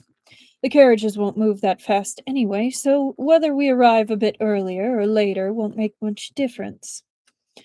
Since the most difficult person to please had spoken, it was as good as agreed upon. Jiang Xining and the others glanced at the other difficult member of their party, Xuanmin, who showed no inclination to say anything. It was pretty much tacit agreement. About half an hour later, the caravan slowed down and the sound of scattered voices could be heard. Shitu Zhang rubbed his hands like a plump, round-headed fly on a piece of old fruit. We're here! The county town they were passing through bore the name of Huaxi County. Located by the river and closest to Guanyin County crossing, it was a bustling town despite being on the border of Anqing Prefecture. However, it was tiny. It would take no more than an hour to walk around the entire town. Even so, there were rules for entering and exiting the city gates. Xuxian had once stayed here. If he remembered correctly, Huaxi County was very strict about checking people entering the city. Having to dismount and open the carriage doors was only the beginning. All outsiders had to register their names upon entering and leaving the city gates, no matter if they were passing through or staying for a few days. Sure enough, after a few brief questions, the caravan stopped at the city gate. A guard holding a register was checking each carriage one by one. When he knocked on the door of Shushan's carriage and peered inside to count and register, everyone's expressions soured. The guard had a thick layer of black medicinal paste smeared over half of his face and on the back of his hand. It emitted an indescribable odor. Perhaps the pungent paste left the guard uncomfortable too, for he rushed through the inspection. He only gave Xuan Min a few extra glances before closing the carriage door and waving them through. Why was he staring at the master earlier? Jiang Xining asked, puzzled. Who knows? Maybe he doesn't look like a good person, Shushan flippantly replied without turning around. He seemed fixated on the scene outside the carriage. The others were stumped. Xuan Min was the most trustworthy-looking person in this carriage. How could the wise one say this? The scar-faced man and his group were kind enough to take Shushan and the others all the way to an inn before parting ways. The opera troupe seemed to be in a hurry. They were unwilling to entertain a moment's delay, so they had no plans to stay inside the county. Before leaving, the scar-faced man advised them.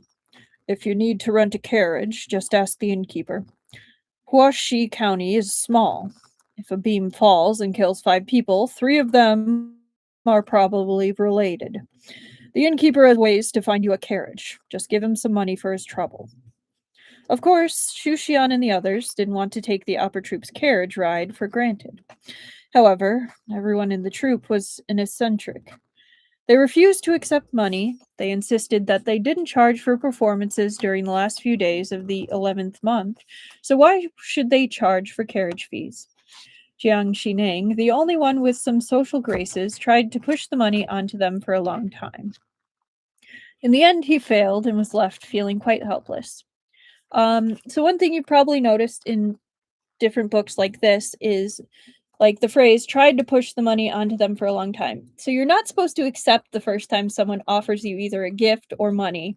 It's a politeness thing. So like it's more polite to like refuse like no. Usually it's a 3 times thing, I think. But he sincerely meant it, so he continued. But it sounds like he was feeling quite helpless, so he failed. Just a fun little fact. Finally, Lunian Shi, yes, Lunian Shi spoke up.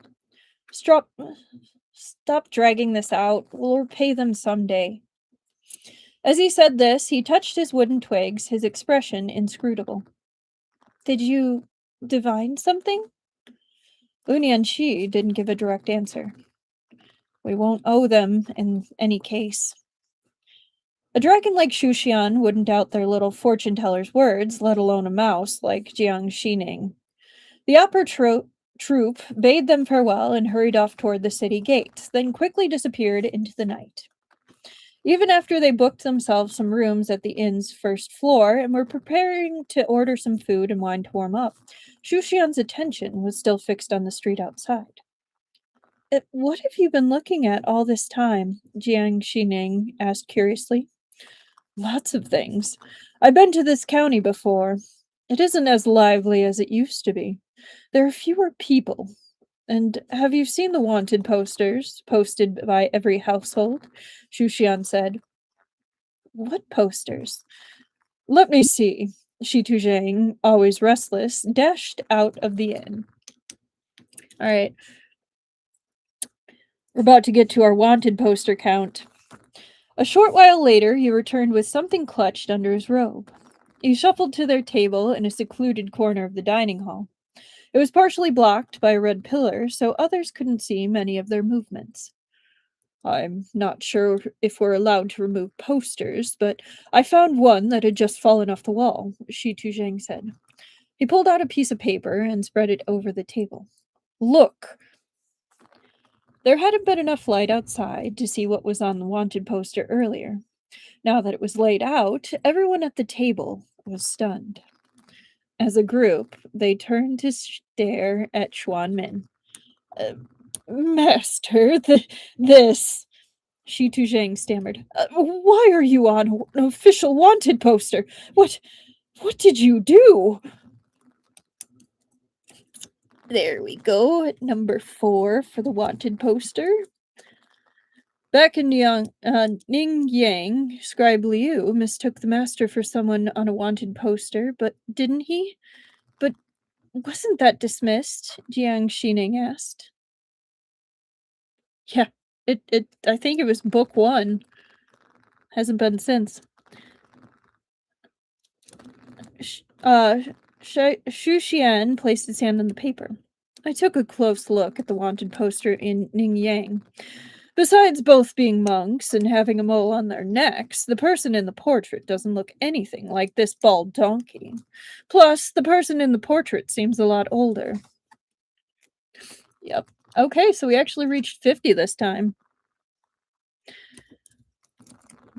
This one was another story.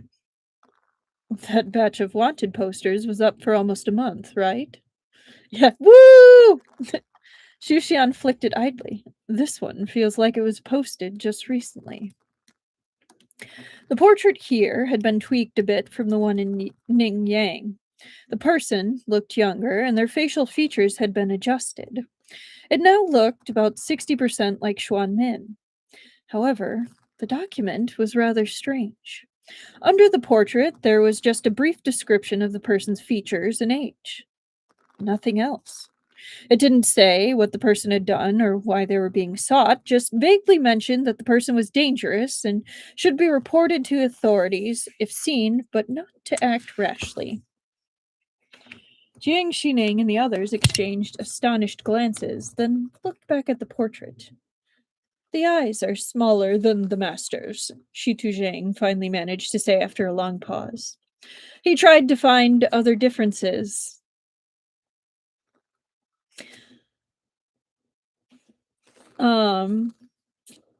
After a while, he pointed to the corner of the eyebrow on the portrait. Look closely. There's a small mole here. Master doesn't have one. Also, the nose bridge is slightly flatter than his. Xuxian glanced at the so-called mole at the corner of the eyebrow. Honestly, it might have been the result of the artist's shaky hand. Jiang Xining pointed to the text below the portrait. Don't just focus on the drawing. Look here. It emphasizes that the monk has high cheekbones and a slightly hooked nose. At that, the 4 pairs of eyes fixed upon Xuanmin's cheekbones and nose. He was unaccustomed to such blatant scrutiny and frowned a little. His cold expression made him look even more approachable. I think, technically, I'm going to say this is a face count because they are scrutinizing his face and looking at his face. We don't have Truffle here to give the official face count since they were the one who pointed it out, but we're going to say we're at 5 for the face count. They just can't get his nose right. Right? It says here the monk is hot. I mean, those eyebrows, though.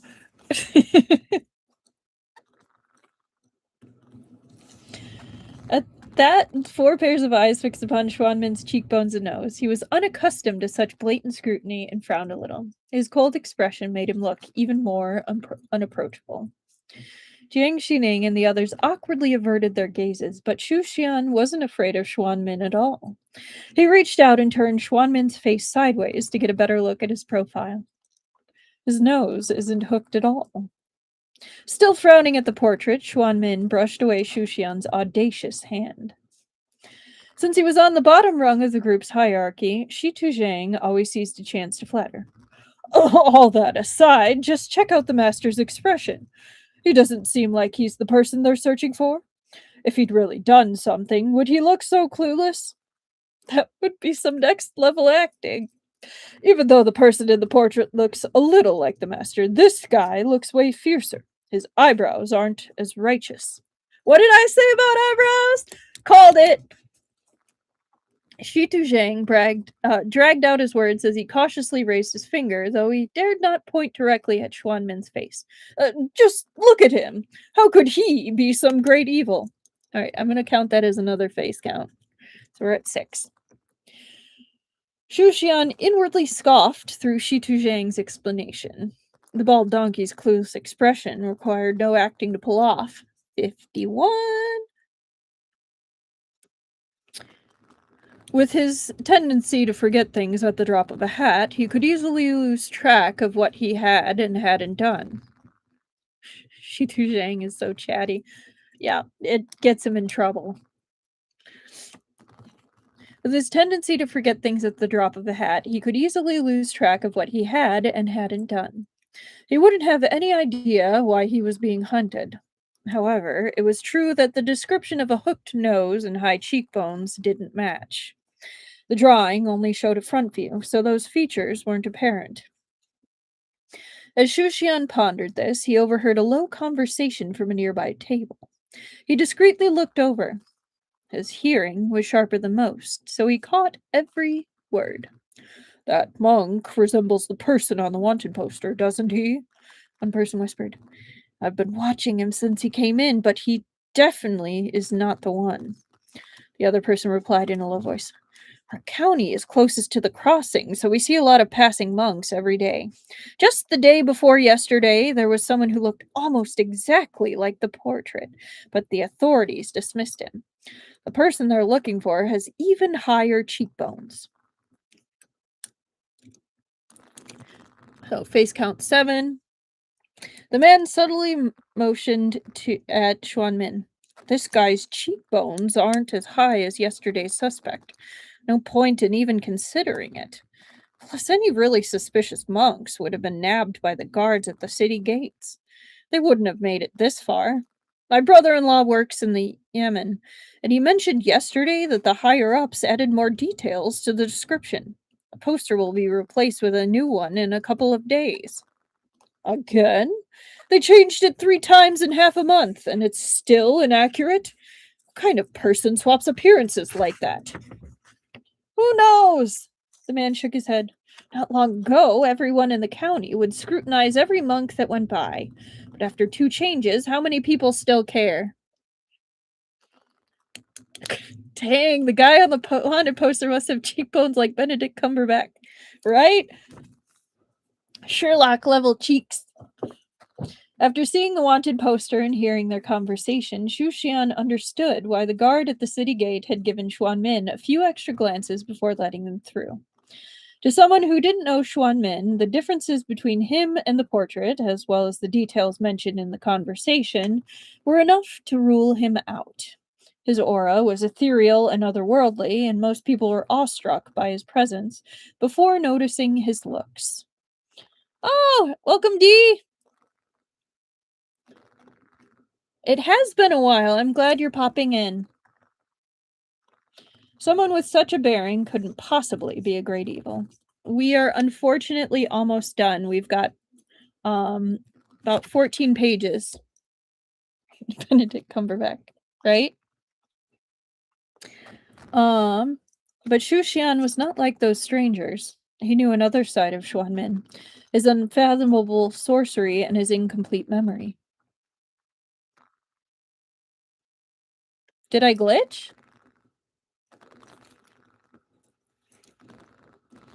But Shu Xian was not like the when someone only vaguely resembled a wanted poster and differed in many respects, people would assume that they weren't the same person.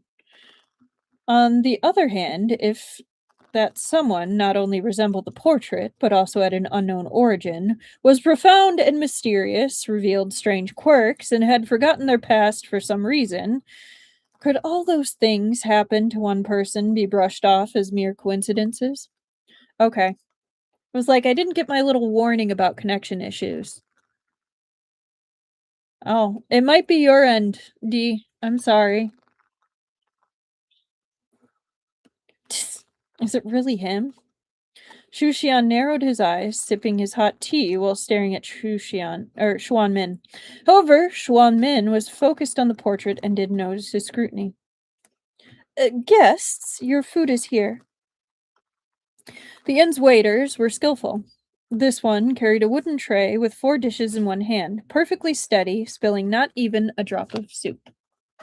However, the waiter delivering their food was different from the one who'd served them tea and taken their order earlier. There was an unwritten rule in most inns. The waiter who first attended to the table would continue to serve them, as they might receive a few extra coins for good service. Huh? Where did that guy from earlier go? Or where's that guy from earlier? Shitu Zhang, ever the chatterbox, couldn't help asking the new waiter. He smiled. Oh, Jin burned his hand while carrying a pot in the kitchen. He was afraid he wouldn't be able to serve you properly, so he asked me to take over. That's not suspicious. This steamed pork is fresh from the pot, so be careful. It's hot. Enjoy your meal. The waiter bowed and retreated, still smiling. The group didn't dwell on it.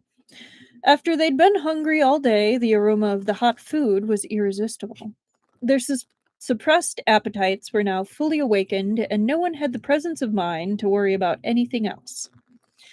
Having been tricked by Xuan Min once, Xian had ordered the dishes this time. The steamed pork was tender and fragrant.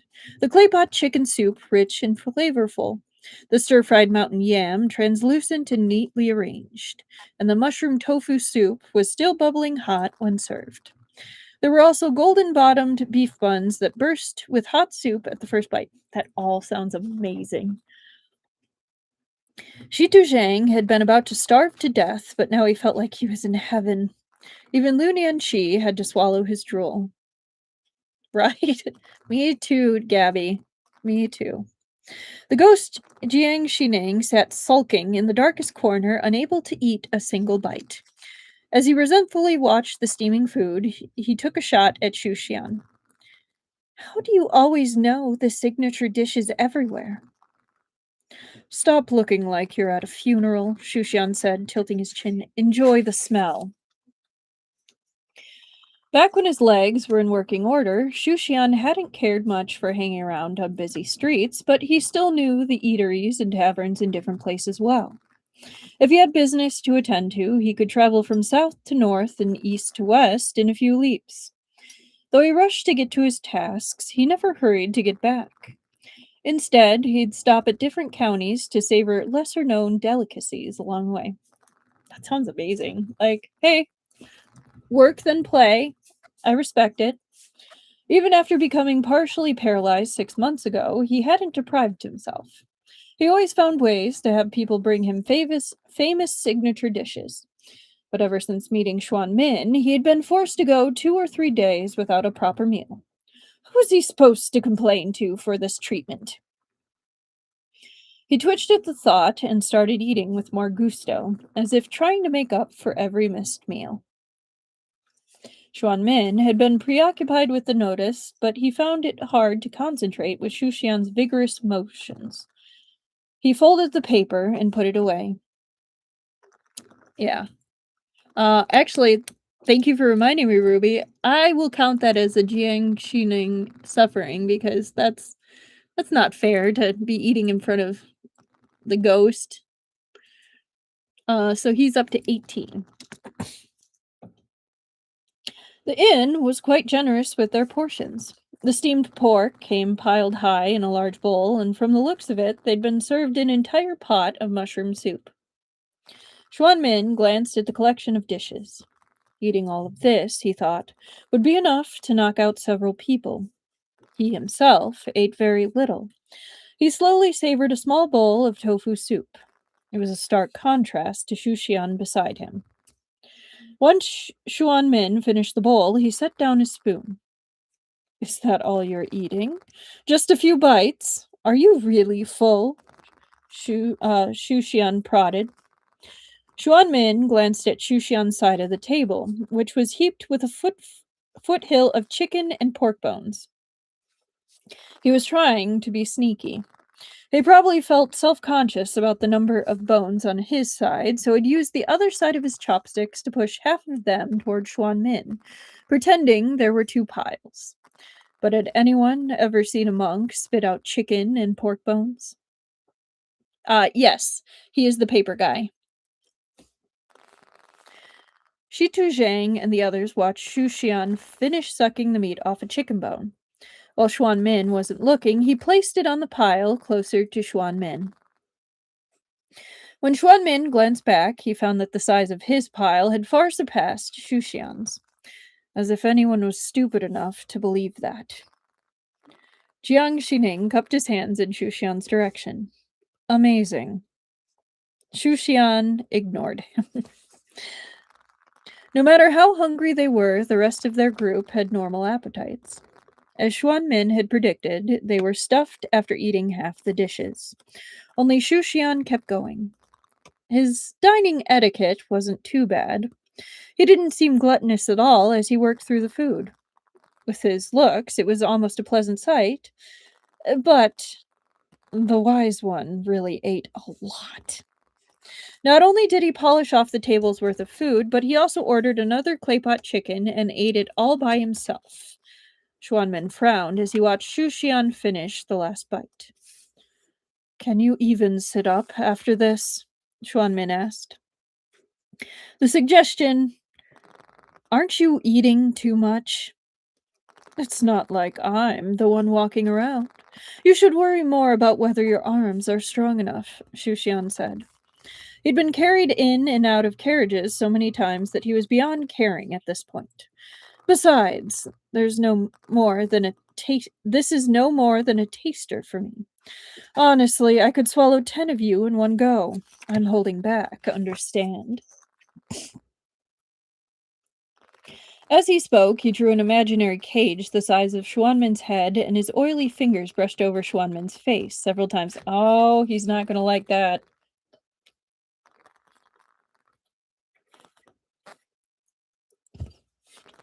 Xuanmin expressionlessly picked up a hot towel from the table, wrapped it around Xu Xian's hand, and pressed it onto the table.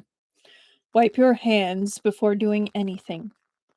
You're so fussy, Xu Xian grumbled. Yes. The man with the appetite is the dragon. He has a little more power. He's found more of his bones, so he can actually transform into a human. Well, he can transform into a dragon now too, but that's kind of a problem. The snow was sure to continue through the night, so their rented carriage wouldn't arrive until the next morning. They had booked a few rooms at the inn and planned to rest there for the night, then set off for Qingping County at dawn. Their first stop would be to find Jiang Xining's eldest sister to perform rites for their parents. Next, they would follow Lu Nianqi's divination to find the person who had tied up Shi Tu Zhang. Yes. Yes, he is. He's like a true dragon. While they headed upstairs, Xu Xian peered over the room below and spotted someone standing in a corner near the staircase that led to the kitchen.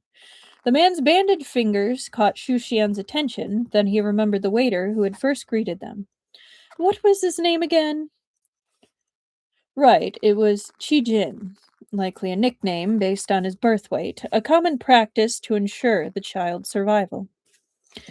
The waiter's eyes met Xu Xian's. He hesitated, nodded awkwardly, then turned and disappeared into the kitchen. Xu Xian paid little mind to the interaction. His thoughts were preoccupied with other matters. Due to his mobility issues, it would be troublesome if he needed to get up during the night, so Xuanmin had agreed to share a room with him to keep an eye on him. This arrangement suited Xu Xian just fine, as he wanted to question Xuanmin about his memory loss and figure out whether the person the authorities were after was indeed Xuanmin. While they were settling into their rooms upstairs, in a corner of the kitchen, the waiter Qi Jin was rubbing his burned fingers and speaking to a darker-skinned waiter who had taken over his shift. Are you sure? The darker-skinned waiter asked in a hushed voice. I only saw him once. You know how it is. Every time the state preceptor performs the sacrificial rites, he wears a mask. You can't see his face, only his eyes. I was standing close to the road. Someone pushed me, and I almost stumbled into the procession. The state preceptor, when he glanced at me, I was so scared I couldn't move. How can I put it? He waved his hands around uncertainly. Those eyes. Once they look at you, you'll never forget them. I broke out in a cold sweat. When that guest glanced at me just now, I felt the same way. My legs went weak. But the darker-skinned waiter still seemed skeptical. Listen, even though I've never seen the state preceptor's face, I've seen him from the back. That scene, that figure, I'll never forget it. The way that guest walks, his posture, it's exactly the same as what I saw. That doesn't make sense. Why would the state preceptor come to a place like this? Besides, isn't it said that he's in seclusion? You know, with those wanted posters plastered all over the streets lately, looking for a monk who somewhat resembles that guest? Could it be? The darker skinned waiter frowned, thinking for a long moment. Forget it. Maybe after the inn closes, we should make a trip to the county office. Yeah. So that's another wanted poster mention. And technically, I guess another face count mention. So we are at 5 for wanted poster and 8 for face count. Xuan Min was as fastidious as ever. He couldn't stand anything dirty or messy, so he had booked only the best rooms.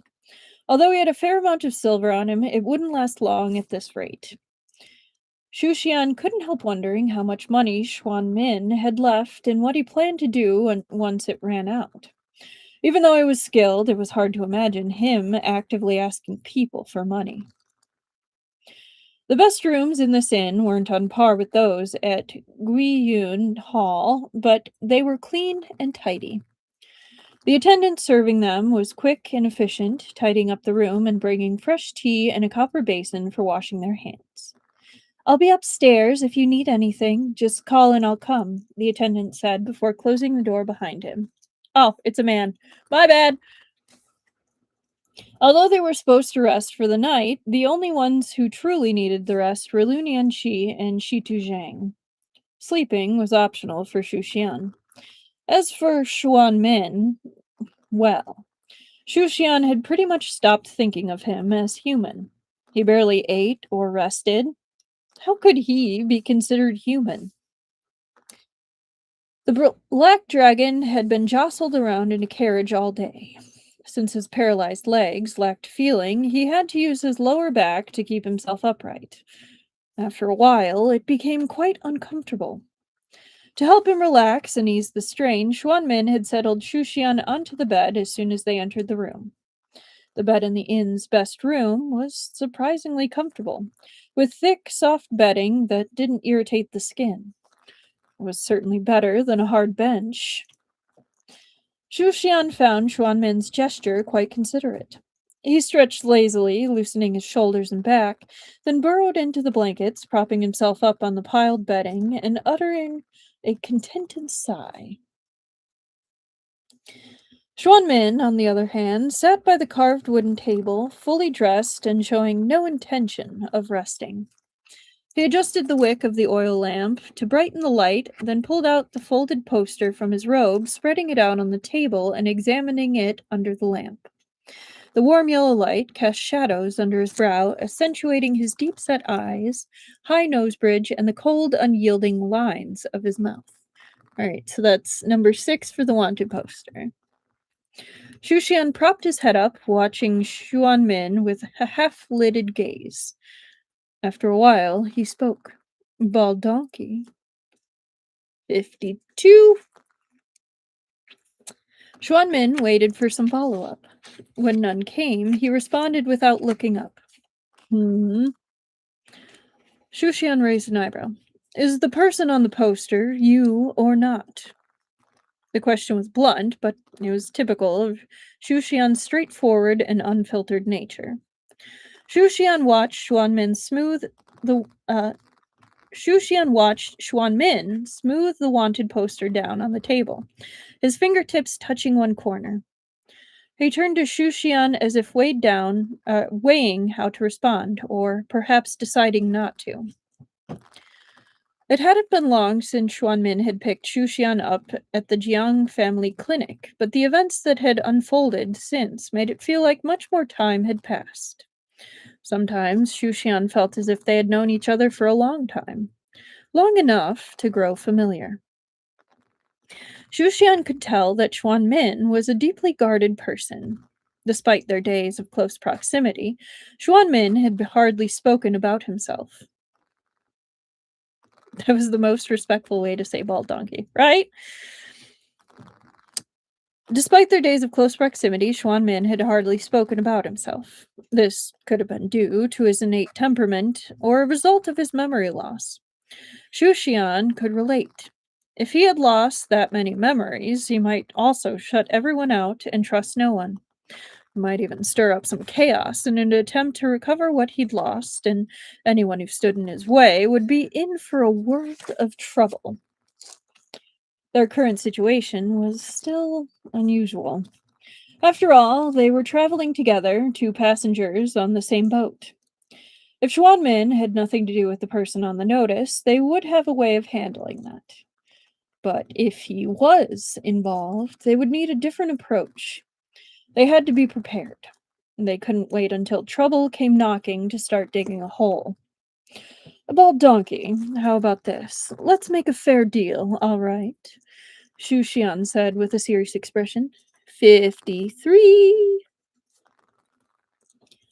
Not likely. This evil spirit didn't seem like someone who understood fairness. Xuanmin continued to examine the parchment in front of him, yet he voiced no objections. If Shushian really wanted to stir up trouble, asking for his opinion was merely a formality. Objections would make no difference. Yes, it is. Presented with Xuanmin's attitude that screamed, "I'll reluctantly listen to what you have to say," Shushian continued. "We don't really know each other well, so if you run into trouble, it'd be hard to deal with." Xuanmin finally looked at Shushian, surprised to hear him speak so sensibly for once. "Let's ask each other some important questions," Shushian said. "If I ask you something and you can answer, then I'll answer one of your questions in turn. If you can't answer or don't want to, you give me a silver coin. How about that?" Shushian narrowed his eyes, seeming to think he was the epitome of reason. Xuanmin was left momentarily speechless. What a clever deal, playing this game with someone who is clearly suffering from memory loss. If you can't answer, you have to give me money. This wasn't about getting to the bottom of things. It was a ploy to extort Xuanmin.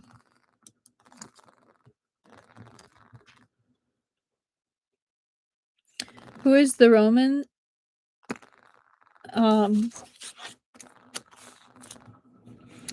So this is the so this is the human form of the dragon. This is Xuanmin. This is Shushian.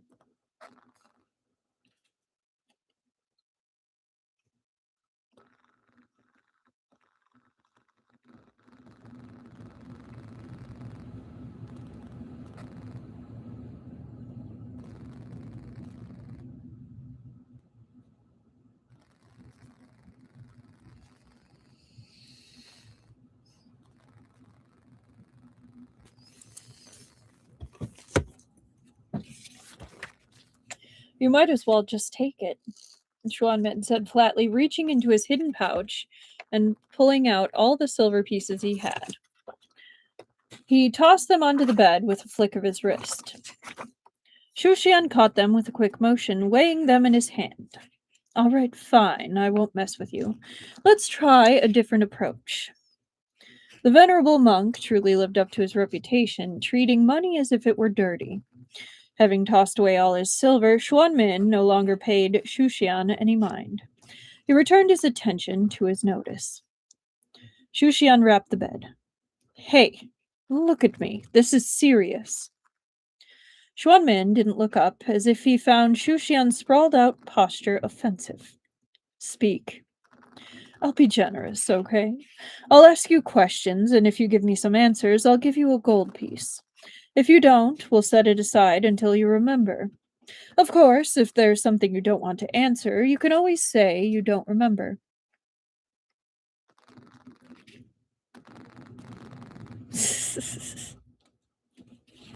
As Shushan spoke, he placed the silver pieces Xuanmin had given him on one side of the bedding, as if placing a bet in a gambling den.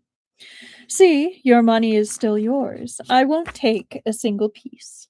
You have nothing to lose, and you might even earn something. How about that? In truth, Xuanmin had been footing the bill for their entire journey, spending quite a bit along the way. Shushan had never liked owing people anything, whether it was favors or money. He always repaid silver with gold, but he had a peculiar habit. He didn't like to repay them directly, preferring these roundabout methods. It was a bit of a sickness. Xuanmin raised his head again, surprised that this wise man was willing to take a loss. Had the sun risen from the west? If you don't object, I'll take that as agreement, Shushan said, then paused to think. Where should he start? He knew Xuanmin's personality well. The monk didn't care much about money, so he wouldn't force himself to answer questions he didn't want to just to win a few coins. Although Shushan hadn't started asking his questions yet, he already had a hunch. Xuanmin wouldn't say much, but any information was better than none.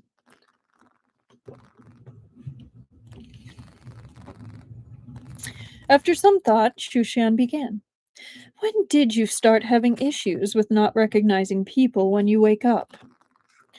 Xuanmin frowned slightly, staring at the candle flame, and didn't answer. Great. Off to a bad start. Just as Shushan thought he wouldn't get an answer to the first question, Xuanmin spoke in a low voice. I don't remember. I've been like this since I woke up a few months ago. When it happened, I usually need a couple of days to recover. Now it's faster. Shushan was taken aback. Huh? He actually answered sincerely. Xuanmin frowned and reached up to touch the side of his neck. Last time you told me to touch this place. Why? You haven't seen it? Then Shushan remembered that every time Xuanmin returned to normal, the mole on his neck also returned to its usual state. It was possible he really had never seen the change. Every time you forget people, the mole on your neck sprouts a few blood vessels, like a spider. When you touch it, the blood vessels retract and you stop being an idiot. Xuanmin fell silent. Seeing his furrowed brow, Shushan surmised that he truly was ignorant of the mole's peculiar behavior. All right, that counts as answering one question. Shushan dug into his sleeve with some difficulty and pulled out a handful of gold beads the size of peanuts. He tossed one into Xuanmin's pile of silver. Where do you keep all those gold beads? Shushan raised an eyebrow. I'm a divine being, after all. There are plenty of places on my body to hide things. It's just a nuisance to retrieve them in public, so I've been using your pockets. What does that mean? This time, Xuanmin didn't remain silent for long. He answered quite directly. Exactly what it sounds like. When I woke up, I was alone in a corpse shop in the mountains of Langshou. A corpse shop? Shushan was startled. How did you even end up there? Corpse shops were places in the Xiangxi region where corpse drivers could rest and take shelter from the weather during their journeys. Living people avoided such places due to the bad luck associated with them. I mean, yeah. I will probably host on the community page, but now I'm more free and trying to read and listen to more Danmei manga and all. Well, it was nice that you popped in, Dee. Divine being with... It's okay! My fingers do that and send messages before I mean to, Ruby. No worries.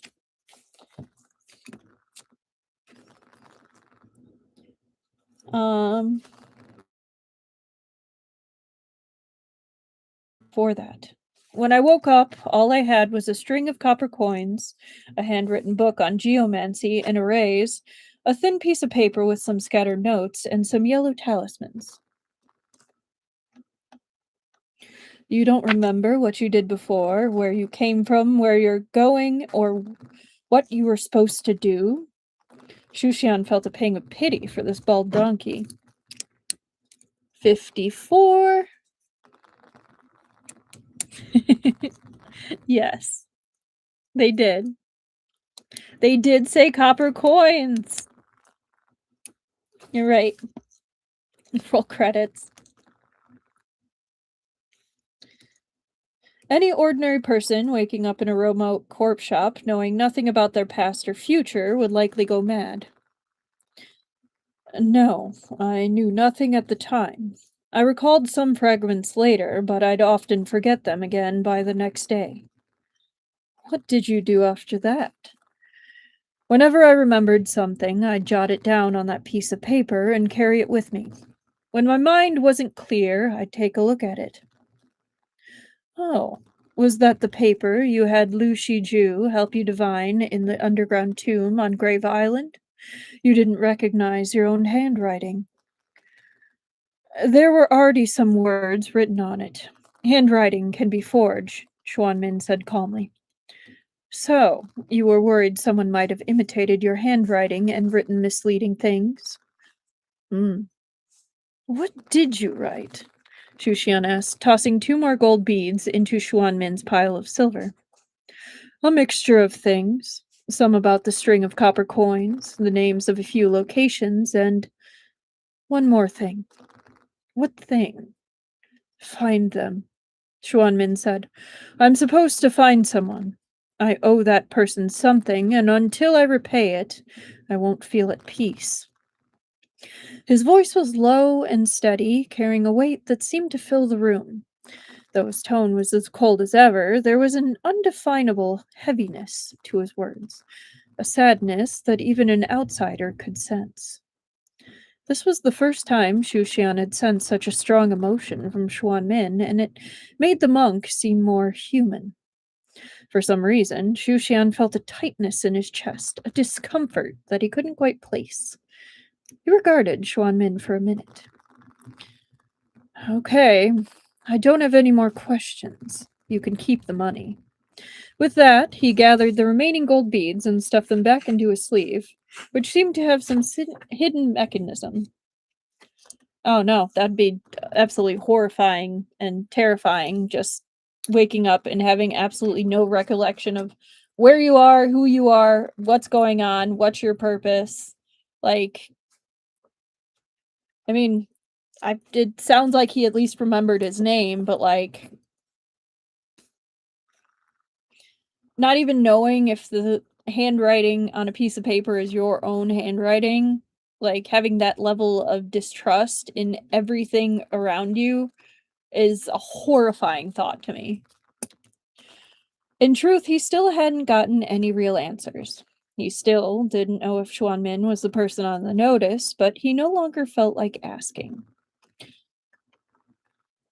He noticed Xuanmin's slight pause, as if the monk had also found his sudden coldness puzzling.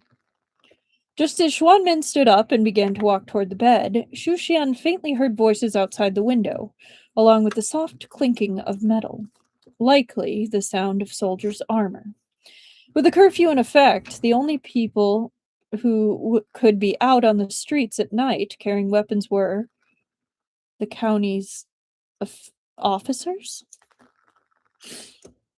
And that is where we are going to end tonight. So, not too bad a spot to end it, honestly. It will lead into many interesting things next time, I am sure. Yeah. Who are we without our memories? Yeah. No. Thank you. Of course. Thank you for listening. It was a nice surprise that you showed up. I'm curious though, how far in Thousand Autumns have you gotten?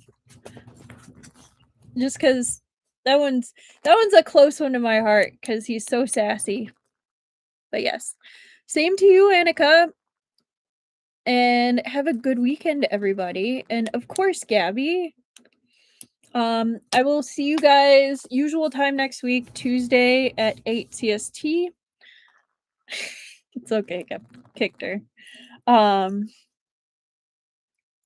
hope you get to enjoy it one day. But yes. I'm glad. I really enjoyed reading Thousand Autumns, but yes. Yes, same time next week. No craziness with the schedule this time, but yeah, thank you everyone for listening tonight. For everyone that was here and for everyone that listens later. I hope you enjoyed and I hope to see you next time. Good night, everybody. Bye-bye.